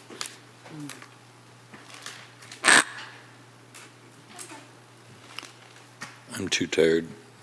Okay. I'm tired too, but I will say that I've been engaged in a couple of meetings related to Coastal Cities Group. It seems like at this time of year, there's a lot more meetings and a lot more work that gets done in ad hoc committee kind of format. So what Coastal Cities Group and the Local Government Working Group, which is the Coastal Commission appointed working group of local jurisdiction, is doing is figuring out really what its next phases are going to be. And so in order to do that, they're doing a lot of outreach to constituent groups, to cities and counties that they've heard from in the past, or maybe that they haven't heard from. Of course, a big question point is always the neighborhood approach to the phased approach to adaptation planning. What have you heard? What questions do you have? Is this something that you're looking at? You know, that kind of line of reasoning that it's been going on. So far, I've attended 2 meetings, one with Surfrider Foundation and one with Smart Coast. And I know they've had meetings with Sonoma County, Humboldt County, San Mateo County is coming up, I don't know when, and multiple different meetings are happening. And the goal of all this is have these meetings, collect the information, summarize it, and then package it into a form that I can bring back that will be more enlightening than just, oh, we're having all these meetings. The goal, though, I think, is to have a convening probably in October or so, based on themes that have emerged. And one of the themes, it's not a theme, it's a truth, is that there's going to be a shift in personnel with the Coastal Cities Group, with the counties group, potentially, and within the commission itself. So it's all very interesting times because so many of us are elected officials. So I'm going to be terming out Eric Friedman, who's been on the Coastal Cities Group for a very long time from Santa Barbara, is running for mayor presently. If he is elected, he'll be able to stay on, but if he is not, he will not. Bruce Gibson, who's a supervisor from San Luis Obispo County, he's part of the counties group, is not seeking re-election. Ed Waggy, who's been mayor of Pismo Beach for many, many, many years and part of the Coastal Cities Group, is not seeking re-election. Ray, I can't think of his last name right now, one of the new commissioners from Hermosa Beach is up for re-election. So if he's not re-elected, then his seat on the commission won't be available. Mike Wilson, who's been working with this group and this effort for a very long time, who's a commissioner, and he's a county supervisor from Humboldt County, serves at the pleasure of the governor. And he's, hoping that he'll be able to stay in his position, but if the new governor has a different idea, then that could change things. So the goal is really to kind of codify what we're doing, what we've done, and also looking to the future of positioning it for the next phase. Wow. Yeah, so that's a lot of work that's happening. A lot of changes. I know, right? Yeah, so that's my update. Go ahead. That's all. Do you have anything you want to add, Sam? Okay. I'll say a couple of things, too. So after our peer Crisis. not the crisis, but our press conference. It was great to have Sam Liccardo here in the area, and that's why the press conference was quickly organized for that day, and just really grateful that Senator Becker and Mark Berman and Ray Mueller could be there also. So later in that day, I had another meeting with Sam Liccardo's office. This is part of a Coastside Leadership Circle that he's organizing, and I don't know if that's the one you attended last year. In December, I think Okay. maybe in the fall. Yes. So it's an interesting group of people. So it's electeds, up and down our coast, down to Pescadero, including the Harbor District, a lot of the nonprofits. Anita from the PRC was there, Puente, Coastside Hope, and others. The Chambers of Commerce were there from Half Moon Bay, and Len from our chamber here. John Keener was there. So I'm not quite sure how, in representing the issues on Lindenmar Beach with that group, but just a really interesting way to talk about things across jurisdictions and understanding where money is maybe possible. Sam kept stressing, use the words public safety, so there might be funding for the Lindenmar Beach bacteria issues, and, for our pier or anything else, make sure we use those kind of words.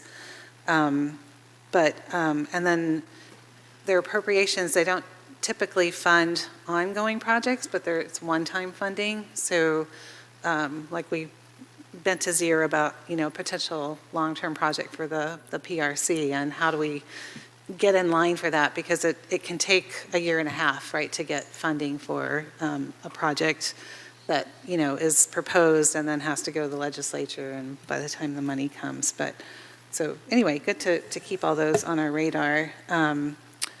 The meeting Sean and I had with the governor's office was really interesting. It was, someone from their emergency public, department, his emergency services personnel staff member, and then a couple of coastal staff members. And like you were just saying, these people may or may not be there, after November, but at least for now, it was good to get some of their input on some of our issues. Not all hopeful. It's unfortunate there wasn't a big storm or an earthquake or something like that, right, that prompted the pier. So, but again, we'll keep saying, public safety and health issues related to that. The other thing I asked about was what's happening with this Super El Nino that's coming, and how are they preparing? And so they're so far the data is mostly showing heavy rain in Southern California. It's still not clear where we are, whether we're going to be getting a lot of rain or not. So have to still keep watching. But he said the two ladies said it's actually just so much harder for Southern California because they don't have all the stormwater infrastructure. Like, we're used to getting more rain here, and they're not, right? So anyway, just thinking about their fires and the open hillsides and the disasters they've already had, this could be another really terrifying year for Southern California. But the good news is that there is some government, state government money that for pre-disaster mitigation that they're offering. So anyway, we'll keep an eye out on the data and see if we need some of that, because I still worry about us too. That's all that's important. Thank you so much for all of your work this past couple weeks. Yeah. Anything else, Sean, that you'd like to say? I'll be very brief. Just like to thank council for their leadership on this budget, and also recognize all the hard work by staff and engagement and hard work by the committee. And I think we ended up in a good place, and it was through all those combined efforts. So thank you. And then tomorrow, the Board of Supervisors is going to be asked to approve an emergency declaration for the pier. It's item 7 on the agenda. I'll plan to be there. We should be thanking you. Yeah, exactly. Do you need council members to attend that meeting virtually or in person? If available, it would help. Do you need us to whip votes? I don't. Whip votes. No. Be supportive. I mean, they turned it around pretty quickly in recognition of how important it is and how much need there was. So I want to be there to show our appreciation. Yeah. And I was told Ray is not going to be there, so it might be good to have some voices for the coast side. Can you remind us what time their meeting starts? 9. The meeting starts at 9. It's item 7. I don't know where it will land. It goes fast. Oh, yeah. Sometimes their agendas go all of a sudden they're on 24, and then it takes time, but okay. Yeah, at least that's my experience. There's one public hearing ahead of it. The other items, I can't tell. Okay. Okay. But I really do think we should be thanking Sean. Yes. Absolutely. I mean, I can't even believe what you have stepped into. And you've been gracious and kind and informative, and thank you so much. Yeah. And he needs a new plant in his Okay. office. Did you see that plant? No. You look at it and it's like, it looks like we feel, like the pier. But does he need You know, it's like another thing this. to take care of? Well, it's okay. We're going to get him a new plant somehow. Thank you for the long hours you've been putting in. I know all this emergency has added a lot, and the budget was huge, and, you know, and a lot of other things have had to be put aside as you deal with emergency, but I know it's taken a lot of time. Thank you so much Well, thank you. for We have a- being with us and walking us all through. That's really, Look, they're going like this. yeah, Oh, yeah. Okay, well, if there's nothing else, I will adjourn us at 10:07 PM. Thank you. Okey dokey. 932 pages. 932 pages. And we didn't have to